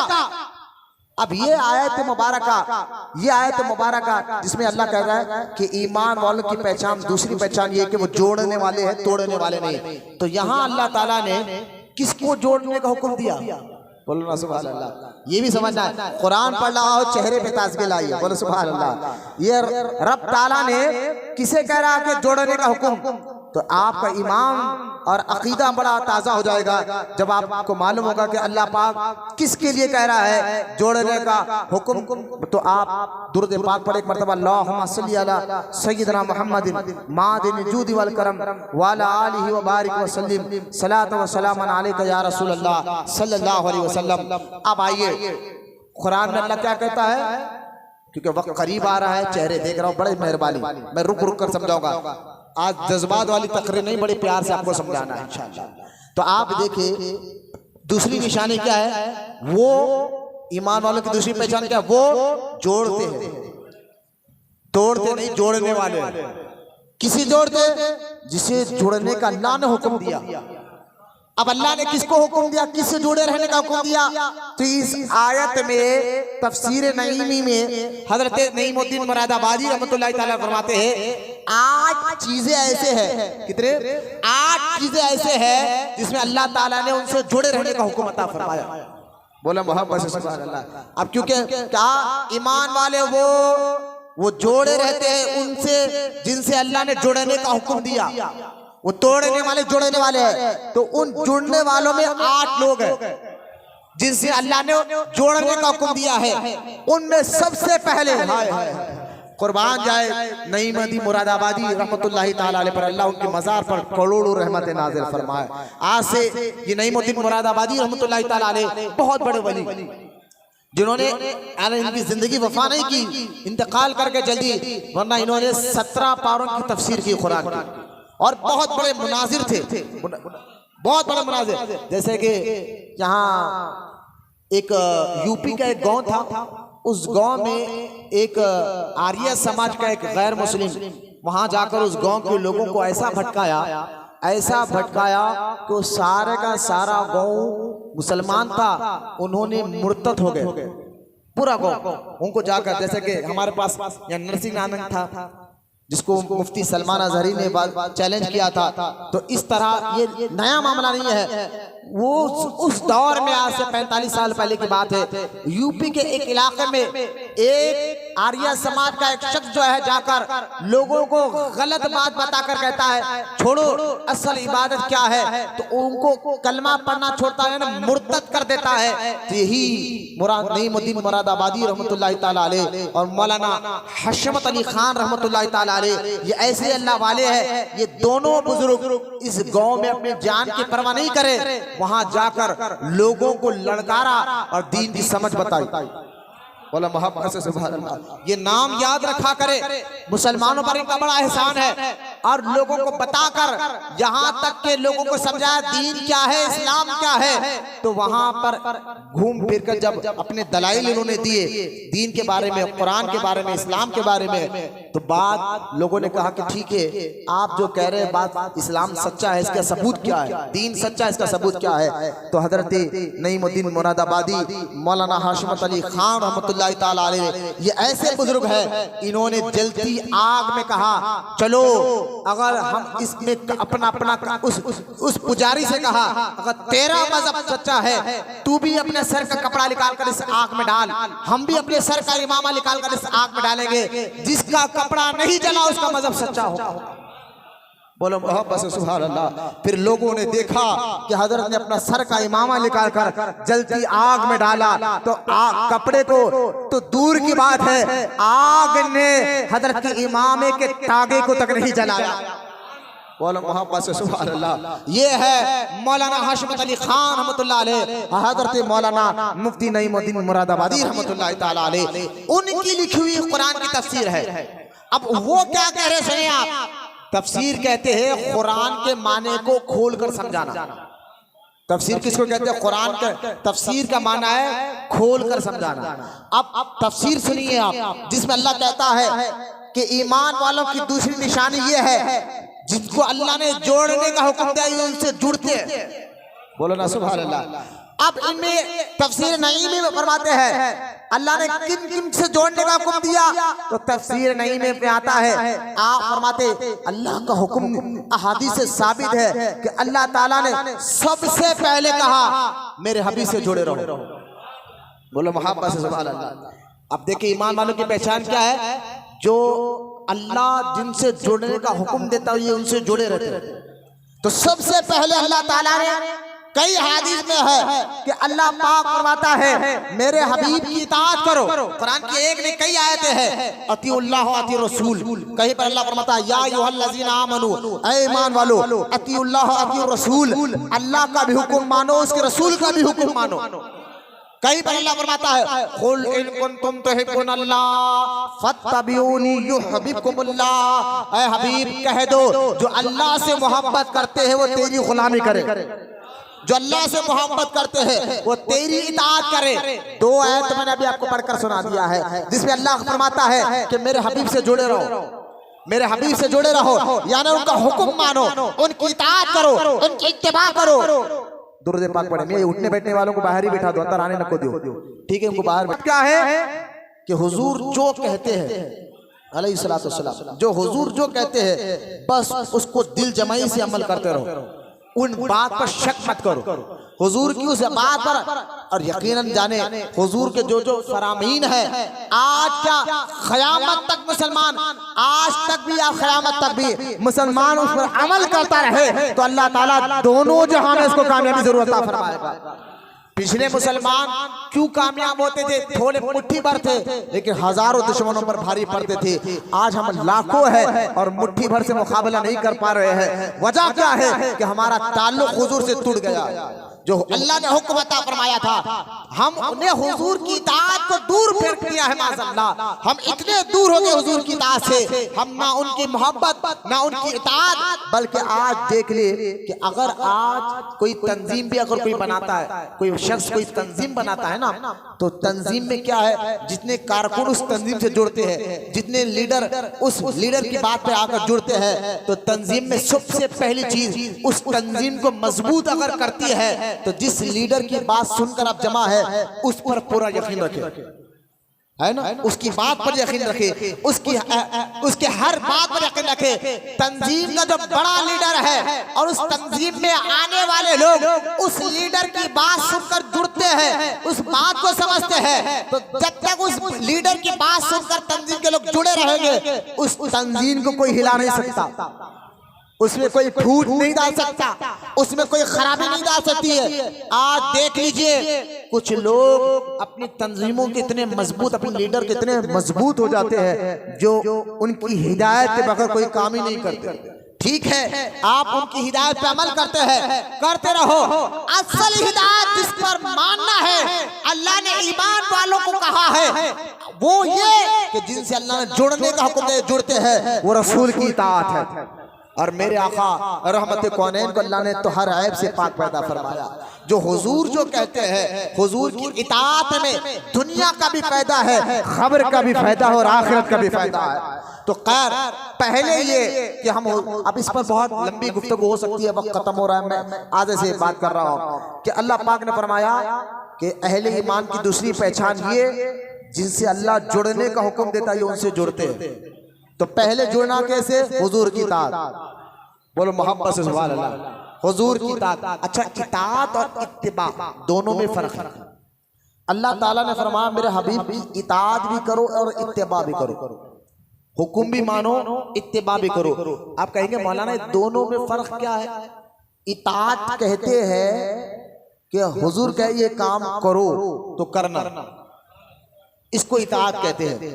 और इत्तिबा कहते हैं अपने हबीब को देखा, अपने हबीब को देखा और देखकर उन्होंने कहा कुछ नहीं, हुजूर जो कर रहे थे वो कर कर, इसको इत्तिबा कहते हैं। तो लिहाजा अल्लाह ताला ने मुसलमानों का मेरे हबीब की इताअत भी करो और इत्तिबा भी करो, यानी उनका हुक्म भी मानो और उनसे हद से ज्यादा मोहब्बत भी करो, बोला मोहब्बत से सुभान अल्लाह। इसलिए हुजूर फरमाते हैं उस वक्त तक तुम्हारा ईमान मुकम्मल नहीं हो सकता जब तक मेरी मोहब्बत को अपने माँ, अपने बाप, अपनी औलाद, बल्कि अपनी जान से भी ज्यादा मेरी मोहब्बत को आगे ना रखो। याद रखे, ईमान वालों की पहचान बताया अल्लाह ताला ने, जिससे अल्लाह ने जुड़ने का हुक्म दिया वो उससे जुड़े रहते हैं। तो हुजूर ने, अल्लाह ने हुजूर से जुड़े रहने का हुक्म दिया। हुजूर से ये आयत मुबारक की तफसीर में बयान कर रहा हूँ, सूरह रात आयत नंबर 21 मैं पढ़कर आपके सामने बयान कर रहा हूँ। आप अच्छा एक और बात देख लिया, आप हुजूर की इताअत और इत्तिबा में यकीन जाने अल्लाह ने हमारे नबी को कामिलुल अक्ल अता फरमाया। हुजूर की जो अक्ल मुबारक है ना, वो मुकम्मल और अकमल और कामिल है। अब क़यामत तक हुजूर से ज्यादा अक्लमंद आदमी कोई दुनिया में नहीं आ सकता, बोले मोहब्बत से सुभान अल्लाह। दो इस दुनिया में क़यामत तक हुजूर से ज्यादा अक्लमंद आदमी नहीं आ सकता, क्योंकि अल्लाह ताला ने हमारे और आपके नबी को कामिल अक्ल देकर दुनिया में भेजा। इसलिए आप देखें, जैसे कि एक मिसाल मैं आपको देता हूं, मैं कहना क्या चाहता हूँ। हुजूर ने फरमाया, अगर आप मेरे पर तवज्जो दें, इस्लाम हुजूर जो कहते वो हक है, मैं ये कहना, उसकी एक मिसाल मैं आपको आसान देकर समझना चाहता हूँ। आप देखिए, हुजूर ने फरमाया अगर तुम्हारे बर्तन में कुत्ता मट्ठी मुंह डाल दे, कुत्ता आकर उस बर्तन में मुंह डाल दे, सरकार ने फरमाया उस बर्तन को 7 मरतबा मट्ठी से धो, जमीन की मट्टी से कितने मरतबा धो? 7 मरतबा धो, और धोकर फिर उसको इस्तेमाल करो। ठीक है। अब आज का दौर तो आपको मालूम है, एक से एक लिक्विड बन गई है, एक से एक साबुन बन गया है, एक से एक सर्फ बन गया है। तो इस हदीस पर आज के साइंटिस्टों ने कहा कि ये हुजूर जो कह रहे हैं कि 7 बार मट्टी से बर्तन को तो फिर इस्तेमाल करो, लेकिन आज तो एक ऐसे लिक्विड है, साबुन है, लिहाजा आज के साइंटिस्टों ने क्या किया, एक कीमती लिक्विड बनाकर, आज देखे मार्केट में मिलता है, एक से एक लिक्विड मिलते हैं बर्तन धोने के लिए, लिहाजा एक कीमती लिक्विड से एक कुत्ते को पहले खाना खिलाया बर्तन में, फिर उस बर्तन को क्या किया, कीमती एक साबुन या लिक्विड से उसको धोया, और धोकर मैक्रो गिलास से देखा, तब भी उनको उस बर्तन के अंदर कीटाणु नजर आया, कीटाणु नजर आया। अब उन्होंने क्या किया, उसके बाद उसी बर्तन को एक मरतबा धोया, फिर देखा तो कीटाणु नजर आया, 2 मरतबा मट्टी से धोया, फिर देखा तब भी कीटाणु नजर आए, 7 मरतबा मट्टी से धोया, और जब देखा मैक्रो गिलास में एक भी कीटाणु नहीं थे। मैंने कहा साइंस जितनी भी तरक्की कर ले वो आज भी मेरे और आपके नबी के फरमान के ताबे ही नजर आएगा। हुजूर जो बता देते हैं वो ऐसी चीज है जो दुनिया में भी आपको फायदा देगा और इंशाल्लाह कब्र और आखिरत में फायदा देगा। हुजूर का ये फरमान कि पानी बैठकर पिया करो। आप खाली इस बात को ले लीजिए, बात कितनी आसान सी है। सरकार क्या करे, बैठकर पिया करो। ये जिम्मे पर आज तहकीक देख लिया। हुजूर का ये कहना कि बैठकर पियो, तो आज खड़े होकर लोग जब पानी पीते हैं तो खुद डॉक्टरों का कहना है इससे गुर्दे खराब होने के पूरे चांस है। पानी जब खड़े होकर बंदा पीता है तो गुर्दे खराब होने के पूरे चांस है। हुजूर इसलिए कह रहे हैं बैठकर पियो, 3 सांस में पियो। पानी बैठकर पियो और 3 सांस में पियो। भाई एक तो ये सवाब भी होगा, दूसरा आपकी सेहत भी अच्छी रहेगी, दूसरा आपकी सेहत भी अच्छी रहेगी। लिहाजा अल्लाह ताला फरमाता है ईमान वाले उससे जुड़े रहते हैं जिससे जुड़ने का अल्लाह ने हुक्म दिया है। तो सबसे पहले अल्लाह ताला ने फरमाया मेरे हबीब से जुड़े रहो। बोला मोहब्बत से सुबह। हुजूर की हर बात में दुनिया का भी फायदा है, खबर और आखिरत का भी फायदा है। मैं कितनी मिसालें आपको देकर समझाऊं। अल्लाह ईमान वाले की पहली पहचान ये वो हुजूर से जुड़े रहे जो अल्लाह ने कुरान में कहा। अब आए दूसरा, अल्लाह फरमाता है इस्लाम से जुड़े रहो। बोलो ना सुभान अल्लाह। एक तो हुजूर से और दूसरा इस्लाम से जुड़े रहो। भाई अगर ईमान, या हम याद रखें ईमान की रोशनी जिसके दे, ईमान क्या है? ला इलाहा इल्लल्लाह मुहम्मद रसूलुल्लाह। हम ईमान ला अल्लाह पर, उसके रसूल पर, सारी किताबों पर, नबियों पर, क़यामत के दिन पर, जन्नत पर, दोज़ख पर, फरिश्तों पर, तकदीर पर, ये सारा ईमान है। आपको मैं एक बात बताऊं, हमारे बुजुर्गान ने कहते हैं ईमान असल में एक रोशनी का नाम है। यकीनन एक वाइट सफेद कलर की, जब किसी अल्लाह वालों के हाथ में हाथ देकर मुरीद बनेंगे ना, सो सच्चे अल्लाह वाला हो। ढोंगियों की बात नहीं कर रहा हूँ जो आपको लूट ले आपके नजरानों पर नजर ना कि सच्चे पीर के हाथ में हाथ दो ना। फिर जब वो जिक्र में बिठाते हैं आंख बंद करो, उम्मन आंख आप बंद करते हैं तो काला काला नजर आता है, लेकिन जब मुरीद की तरबियत होती है दिल साफ होता है, बातिन साफ होता है, रूह साफ होती है, जहन साफ होता है, आंखें गंदे साफ होते हैं। अंदर से जब बातिन साफ होने लगता है, आंख बंद करो तो अंधेरा नहीं व्हाइट कलर का उजाला नजर आता है। तो ये क्यों, ये क्या उजाला है? ये अंदर जो हमारे अंदर ट्यूबलाइट है ना, जो ईमान की रोशनी, वो उसका उजाला नजर आता है। तो असल में ईमान क्या है? एक उजाले का नाम है, एक शुआ का नाम है, उजाले का नाम है। इसलिए देखिए हर ईमान वाले के चेहरे चमकते हैं, हर कलमा पढ़ने वाले के चेहरे चमकते हैं। वो चमक किस चीज की है? वो ईमान की चमक है। अब भाई उसकी और आसान कर बताता हूँ। दिल समझिए, दिल एक बल्ब है, एक रोशनी, एक ट्यूबलाइट, एक बल्ब है। बल्ब है लेकिन खाली बल्ब रहने से पैदा नहीं होता जब तक उसके अंदर करंट ना हो, जब तक उसमें रोशनी हो। जब रोशनी आती है तो बल्ब चमकता है, जब रोशनी आती है तो बल्ब चमकता है। अब आप समझे जब बल्ब कैसे चमका? कहा करंट से। और बोले करंट कहां से आता है? करंट कहां से आता है? कहां? बिजली घर से आता है। जहां बिजली बनती है वहां से करंट आता है। तो बिजली घर से ताल्लुक जोड़ो तो हमारा घर चमकने लगता है। तो जहां से बिजली आ रही है वहां से रोशनी आती है। तवज्जो पर मैं कहना चाहता हूँ, असल ईमान जो है एक रोशनी का नाम है, और उस रोशनी वो आती कहां से है? जहां से वो रोशनी आती है उसको मदीना मुनव्वरा कहा जाता है। हुजूर सल्लल्लाहु अलैहि वसल्लम जो अल्लाह से मुलाकात कराते हैं, अल्लाह की पहचान हुजूर के जरिए होती है। लिहाजा जब तक ये हो, और इस बात की पहचान भी है कि हमारे दिल में रोशनी है तो हमारा ताल्लुक मदीने से जुड़ा हुआ है। बोलो ना सुभान, हुजूर से जुड़ा हुआ है, इसलिए रोशनी आ रही है। अब मुझे बताइए, करंट में अगर ऑफिस में जहां करंट बनता है, बिजली घर होता है, वहां पर अगर करंट ना हो तो घर में भी अंधेरा होता है, घर में भी अंधेरा होता है। वहां करंट हो तो घर में उजाला, वहां करंट ना हो तो घर में भी अंधेरा है। तो ये बात बताना, मिसाल इसलिए दे रहा हूं, हुजूर आज भी जिंदा है, क़यामत तक जिंदा रहेगी। खबर में उसकी पहचान ये है कि हमारे दिलों में ईमान की रोशनी चमक रही है। और ये लोग कहते हैं ना माज़अल्लाह हुजूर तो 1400 साल हो गया मर गए। मैंने कहा वो किसका कलमा तू पढ़ता हमें नहीं मालूम। जो हम नबी का कलमा पढ़ते वो आज भी जिंदा, क़यामत तक जिंदा है। क्यों? क्योंकि वहां से तो रोशनी आ रही है ईमान की, वहां से रोशनी आ रही है ईमान की। अगर कोई हमें क्यों नजर नहीं आता, तो मैं कहता हूँ देखो भाई बात होता क्या है, बिजली घर में करंट होता है, लेकिन घर के अंदर जो बल्ब होता है उसकी बत्ती झड़ जाती है। बत्ती झड़ गई तो अब इस पे किसका दोष है? दोष बिजली का नहीं है, दोष तुम्हारे अंदर जो बल्ब लगा है बाबा उसका है। तो लिहाजा तुम्हारे घर दिल की जो बल्ब है वो उसकी बत्ती झड़ी हुई है, तुम्हारा ताल्लुक हुजूर से जुड़ा हुआ नहीं, तो तुम्हारे को रोशनी कहाँ नजर आएगी? तुम्हें मिलाद कहाँ नजर आएगा? तुम्हें हुजूर का नूर होना कहाँ नजर आएगा? जब दिल में रोशनी हो, ताल्लुक मदीने से जुड़ा हुआ हो, तो रोशनी आती है। और बल्ब भी ना झड़ा हो, चमक रहा हो, तो हम यही कहते हैं कि या रसूल अल्लाह चमक तुझसे पाते हैं सब पाने वाले, मेरा दिल भी चमका दे चमकाने वाले। तो ये लिहाजा ये अल्लाह का हुक्म है कि हुजूर से जुड़े रहो। जो अल्लाह ने हुक्म फरमाया सूरह रात आयत नंबर 20, अल्लाह फरमाता है कि ईमान वालों की पहचान ये है कि वो उनसे जुड़े रहते जिन्हें अल्लाह ने जुड़ने का हुक्म दिया। अब ये दूसरा देखे, अल्लाह फरमाता है, ये तफसीर में आता है सलातुल इस्लाम कि उनकी पहचान ये है वो इस्लाम से जुड़े होते। यानी मतलब क्या है?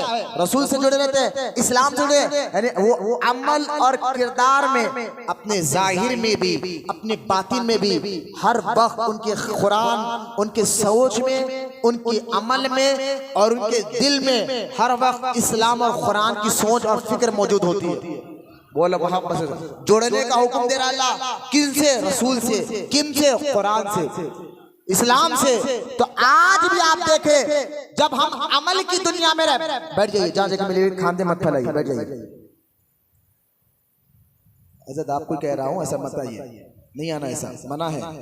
जहां जगह मिले बैठ जाइए, वो सिराज तुम्हारे को ठहरा कर फायदा नहीं। उनकी दूसरी निशानी के वो रसूल से जुड़े रहते हैं, इस्लाम और कुरान से जुड़े रहते हैं। आज भी अगर हम हमारी जिंदगियों में कुरान जैसी सोच, जो कुरान जो कहता है, उसके रसूल जो कहते हैं, वो सारी जिंदगी अमल करते रहे ना, फिर आज जो हिंदुस्तान में हालात जो चल रहे, खास और इंडिया के, आप देख लीजिए खुल्लम खुल्ला बिल्कुल कहा जा रहा है कि मुसलमान घुसपैठी है। ताज्जुब की बात खुलकर कहा जा रहा है, मीडिया में कहा जा रहा है। और मैं क्या कहूँ, आज जो इंटरनेशनल मीडिया की जो हालात चल रहे हैं, जो मैं आप पर बात कर रहा हूँ, इंटरनेशनल मीडिया बिक चुकी है पूरी। सबसे पहले झूठ मीडिया पे बताया जा रहा है। अगर आप अपने जहनों को, अपने आप को जहनी तकलीफ से बचाना चाहते हो, मैं कहता हूँ आप मीडिया से दूर रहिए। इतनी झूठ, सबसे पहले झूठ मीडिया में बताया जाता है। वही अगर कोई मुसलमान, मैं किसी सियासी लीडर नहीं हूँ, किसी पार्टी का ना साथ दे रहा हूँ, लेकिन जब बात दीन इस्लाम की आए तो हमारे बोलने की जिम्मेदारी होती है। मैं ना किसी पार्टी के प्रमोट या कर रहा हूँ बैठकर, ना किसी पार्टी को वोट डालने के लिए आपको कह रहा हूँ। मैं आपको एक बात ये कहना चाहता हूँ, ये आयत के तहत जो अल्लाह कहता है ईमान वाले की पहचान ये कि अल्लाह ने जिससे जुड़ने का हुक्म दिया वो उससे जुड़े रहते हैं। तो ये तफसीर में आता है कि इस्लाम से जुड़े रहो, हालात कुछ भी रहे। हालात आप देख रहे हैं, कहीं पर मामले के नाम पर मुसलमान को मारा जा रहा है, लोग दाढ़ी रखने डर रहे हैं, मस्जिदों पर हमले, कहीं पर मथारा की मस्जिद तो कहीं पर यूपी वो मस्जिद, अब तो मध्य प्रदेश की एक मस्जिद पे हमला हुआ। कोई मीडिया पर आकर सरकार गरीब नवाज रहमतुल्लाह ताला अलैह के मजार के तोड़ने की बात खुल्लम खुल्ला कर रहा, कह रहा है कि वहां पर ये था वो था ला फला। तो आज ये जो कट्टरपंथी दिखाकर हमें डराया जा रहा है, हमें सहमाया जा रहा है, यकीन जानिए सबसे बड़ी ताकत जिसके पास है वो मुसलमान है। अगर इस बात को आप समझ गए ना, इस बात को आप ये समझ गए, अल्लाह उसके रसूल की इताअत ही में फायदा है। हालात कुछ भी चले, माहौल कुछ भी चले, सहाबा की जिंदगियों को पढ़ कर देखे कि उनकी आंखों के सामने बच्चों को मारा गया, प्रॉपर्टी लूटी गई, उनको कत्ल किया गया, फिर भी उन्होंने अल्लाह उसके रसूल की दामन को नहीं छोड़ा, अमल पर रहे। फिर देखे वही सहाबा की जिंदगी आगे चलकर के हज़रत फारूक आजम के एक खत से, साली फारूक आजम ने एक खत लिखा था अपने दौर में, किसको? उस दौर के सुपर पावर मुल्क को, रूमियों को एक खत लिखा था। कुछ रूमी फौज ने कुछ मुसलमान सहाबा को कैद कर लिया। ये बात हजरत फारूक आजम तक पहुंची कि हजरत फारूक आजम को मालूम हुआ कि कुछ मुसलमान सहाबा को रूमी फौज पढ़कर, देखिए आज से 1400 साल पहले पूरे मुल्क में सबसे ज्यादा पावरफुल और ताकतवर अगर कोई मुल्क था, रूम था। ईरान के बाद रूम था। रूम, जैसा कि आज देख लिया कि आज पेपर में भी ये बात रिसर्च कर दी गई है कि पूरी दुनिया में इस वक्त सुपर पावर मुल्क अमेरिका है। उसके पास फौज ज्यादा, ताकत ज्यादा, पैसा ज्यादा, तो लिहाजा सहाबा के दौर में सुपर पावर मुल्क रूम था। रूम की फौजियों ने चंद सहाबा को पकड़ा, चंद सहाबा को पकड़कर कैद में डाल दिया। मुझे बताए हजरत फारूक आजम ने उनको सिर्फ एक खत भेजा, एक खत भेजा। उस खत को पढ़कर फौरन उस सुपर पावर मुल्क ने उन कैदियों को कैद से आजाद कर दिया। बोलो ना सुभान अल्लाह। अब आप कहेंगे मौलाना हजरत उमर ने उस खत में ऐसा क्या लिखा था? उस वक्त का सुपर पावर मुल्क जिसके पास फौज ज्यादा, पैसा ज्यादा, दौलत ज्यादा, फिर भी वो डर गया और डर कर फौरन छोड़ दिया। तो पहले तो देखे वो सहाबा का दौर, अमल का दौर, इस्लाम से जुड़े रहने का दौर, कुरान से जुड़े रहने का दौर। वो हर हाल में अल्लाह और रसूल की इताअत करने वाले थे, इसलिए उनका खौफ और दबदबा थे तो कम, लेकिन सुपर पावर मुल्क भी डर गया। थे तो कम, सुपर पावर मुल्क भी डर गया। आप देखे हजरत उमर ने खत में यही लिखा था कि इज्जत से उनको छोड़ दो, वरना मैं ऐसी फौज को भेजूंगा। बोलो, वरना मैं ऐसी फौज को भेजूंगा जो फौज अपने मौत की परवाह नहीं करेंगी, वो खुश जाएगी तुम्हारे अंदर, मौत से नहीं डरेगी। इस जुमले पर उन्होंने फौज को छोड़ दिया था, कैदियों को छोड़ दिया था। ये हमारा इस्लाम है। आज के इस दौर में जहां देखिए आप इलेक्शन का दौर है, लोगों के अंदर खौफ पैदा किया जा रहा है, खास तौर मुसलमानों को डरा जा रहा है कि हम तुम्हें रहने नहीं देंगे। एनआरसी, एनआरपी, न जाने कैसे कैसे कानून निकाले जा रहे हैं। इसलिए मैं हाथ जोड़कर कह रहा हूं कि आप लोग अपने वोट का भी इस्तेमाल करें। मैं आज जरूरी है वोट डालना, पता नहीं और आगे जाके ये कानून क्या निकाल दे कि जो वोट नहीं डाला हम उसको हिंदुस्तानी ना समझे। अल्लाह ना करे ये कानून निकल जाए तो पार्लियामेंट में आज, क्योंकि उनकी तादाद ज्यादा, हर नया नया कानून पास हो जाता है, तादाद तो उनकी ज्यादा, लिहाजा अगर ये कानून निकाल दे जो वोट नहीं डाला हम उसको भी हिंदुस्तानी नहीं मानेंगे। तो लिहाजा मैं ये नहीं कह रहा हूँ किस पार्टी को डालना है, आपको अल्लाह ने अक्ल दी, समझ दी, आप डालें, आपकी मर्जी, लेकिन वोट का इस्तेमाल करें। मैं ये आपको बताना चाहता हूँ, ये आपको समझाना चाहता हूँ कि आज के इस दौर में आप बिल्कुल, मैं कहता हूं, डर खौफ पैदा किया जा रहा है मीडिया के जरिए, खास तौर एक कम्युनिटी को टारगेट कर उनको बताया जा रहा है कि हम तुम्हें ये कर देंगे, हम तुम्हें वो कर देंगे, हम तुम्हारे मस्जिदें छीन लेंगे, हम तुम्हारे ईदगाहों पर हमला, मस्जिदों पर हमला, ये मामला हो रहा है। और हम जो है हमारी जिंदगी में मगन है, अच्छा खाना, अच्छा पहनना, अच्छा सोना, बस यही हमारी जिंदगी है। खुदा के वास्ते अल्लाह कहता है तुम इस्लाम से जुड़े रहो, कुरान से जुड़े रहो, कामयाब तुम हो। बोलो ना सुभान अल्लाह। तो लिहाजा मौत तो कहीं पर भी आनी है। देखिए मौत का दाढ़ी रखने से ना डरे, नमाज पढ़ने से ना डरे, जहां भी वक्त मिला नमाज जरूर पढ़ा कर, जहां भी दाढ़ी रखकर, पूरी दुनिया में आप घूमे, पूरे हिंदुस्तान में घूमे, डरना नहीं है। अरे यार दाढ़ी रख क्या होगा, बोला ना, मौत तो आनी है, कहीं पर भी आएगी। आप क्या समझ रहे हैं कि मैं वहां नहीं जाऊंगा तो मौत नहीं आएगी? ना, क्या पता घर में मौत हो, क्या पता मकान में मौत हो, यहाँ से घर तक जाने का भरोसा नहीं है, मौत तो आनी है। इसलिए हुजूर फरमाते हैं अगर मेरी उम्मत जब ये ज़हन बना लेगी कि मौत से मोहब्बत, दुनिया से नफरत करेगी, अल्लाह उनको इज्जत से नवाजेगा। बोला मोहब्बत से, सुभान, मौत से मोहब्बत करो, नफरत दुनिया से करो, दुनिया तो चंद दिन की है। सरकार फरमा रहे हैं कि जब तुम मौत से मोहब्बत और दुनिया से नफरत करते रहोगे तुम कामयाब रहोगे।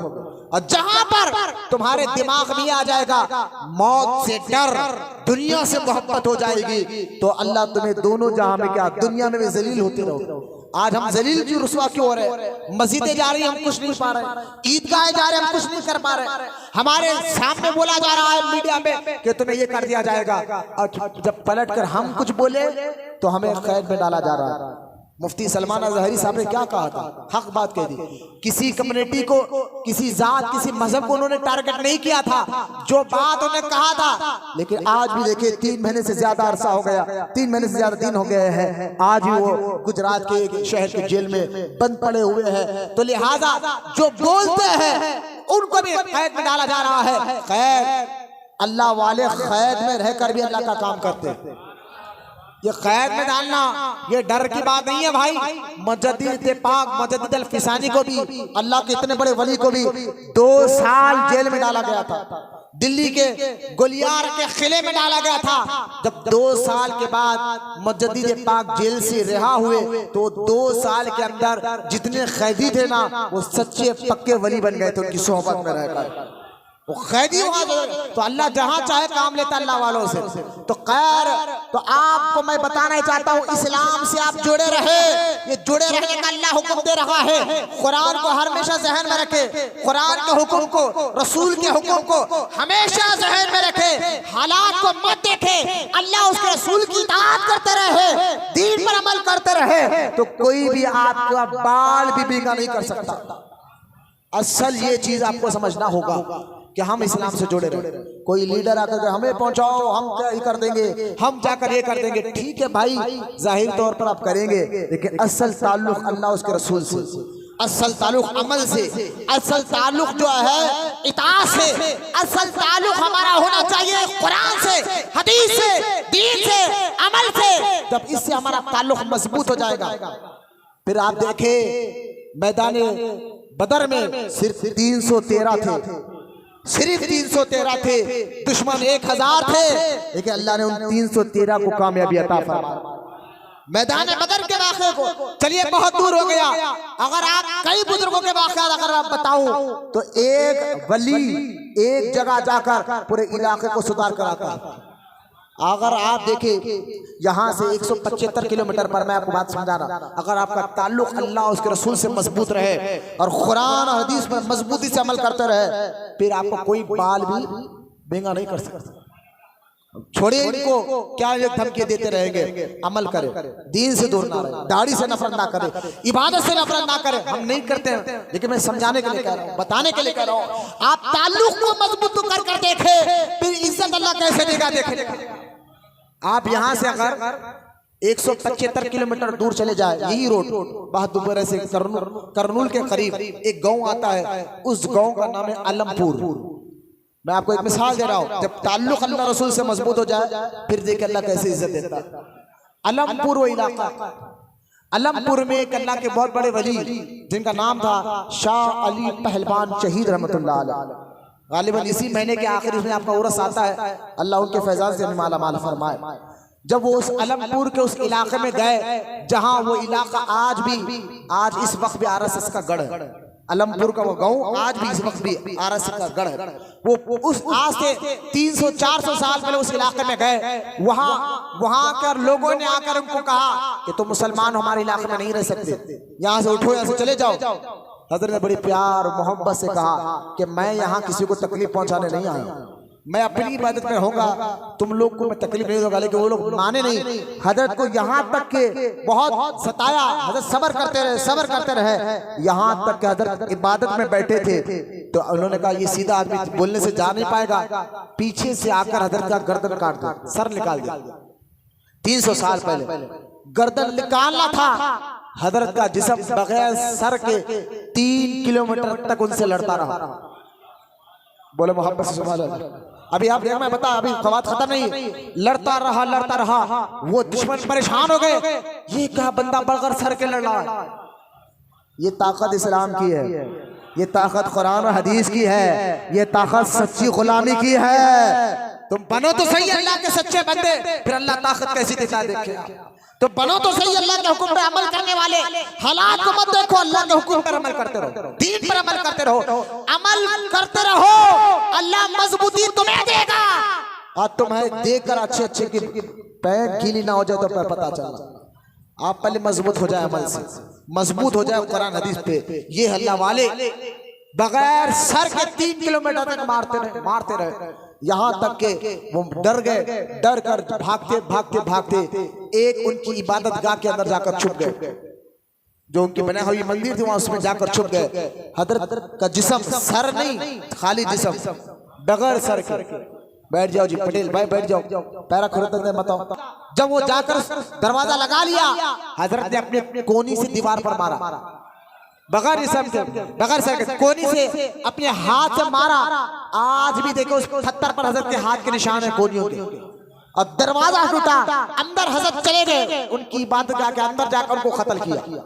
और कत्ल करने के बाद वहां जिसमें आज भी हजरत की मजार, इस वक्त भी हजरत की मजार मंदिर के अंदर है। आज जाकर देखे आप हैरान हो जाएंगे कि हम दरगाह में जा रहे हैं, अल्लाह के वली के पास जा रहे हैं, किसी मंदिर में जा रहे हैं। और आज भी कोशिश की गई उसको हटाने के लिए, हटा नहीं सके, और इंशाल्लाह क़यामत तक नहीं हटा सके। अंदर मजार है। तो मैं आपको ये बताना ये चाह रहा हूँ, अमल मजबूत हो, कहीं पर भी जाओ, किसी इलाके में भी जाओ, ताल्लुक तुम्हारा अल्लाह रसूल से, कुरान हदीस से रहे, कोई भी तुम्हारा बाल बिना नहीं कर सकता। तुम डरो मत इनके तकरीरों से, तुम डरो मत इनके बयानबाजी से। ये सियासी लोग हैं, तुम्हें डराना चाहते हैं। बस तुम ताल्लुक मजबूत कर लो कुरान हदीस से, तुम अमल वाले बनो। इसलिए हुजूर फरमाते तुम जैसे रहोगे ऐसा बादशाह मिलेगा, तुम जैसे रहोगे ऐसा लीडर मिलेगा। तुम्हारे अमल अच्छे रहोगे तो फिर लीडर उमर फारूक आजम का गुलाम मिलेगा। तुम्हारे अमल अच्छे रहोगे तो फिर लीडर अबू बकर सिद्दीक का गुलाम मिलेगा। तुम्हारे अमल अच्छे रहोगे तो फिर लीडर गौसे आजम का गुलाम मिलेगा। तुम्हारे अमल अच्छे रहोगे तो फिर लीडर गरीब नवाज का गुलाम मिलेगा। जहां तुम्हारे अमल बिगड़े, जहां तुम्हारा ताल्लुक अल्लाह से टूटा, रसूल से टूटा, कुरान के खिलाफ तुम काम करो, हदीस के खिलाफ तुम काम करो, फिर तुम्हारे जैसे लीडर, फिरौन जैसे लीडर भी होंगे, खारून जैसे लीडर तुम्हें मिलेंगे, जो आज हमारा हो रहा है बुरा हाल। लिहाजा कुरान में अल्लाह कहता है ईमान वालों की दूसरी निशानी ये है, जिनको अल्लाह ने, जिनसे जोड़ने का ताल्लुक अल्लाह ने हुक्म दिया है वो उनसे जोड़ते हैं। बोला मोहब्बत से सुभान अल्लाह। तो अल्लाह ने किससे जोड़ने का हुक्म दिया? एक तो अपने हबीब से, दूसरा कुरान हदीस से।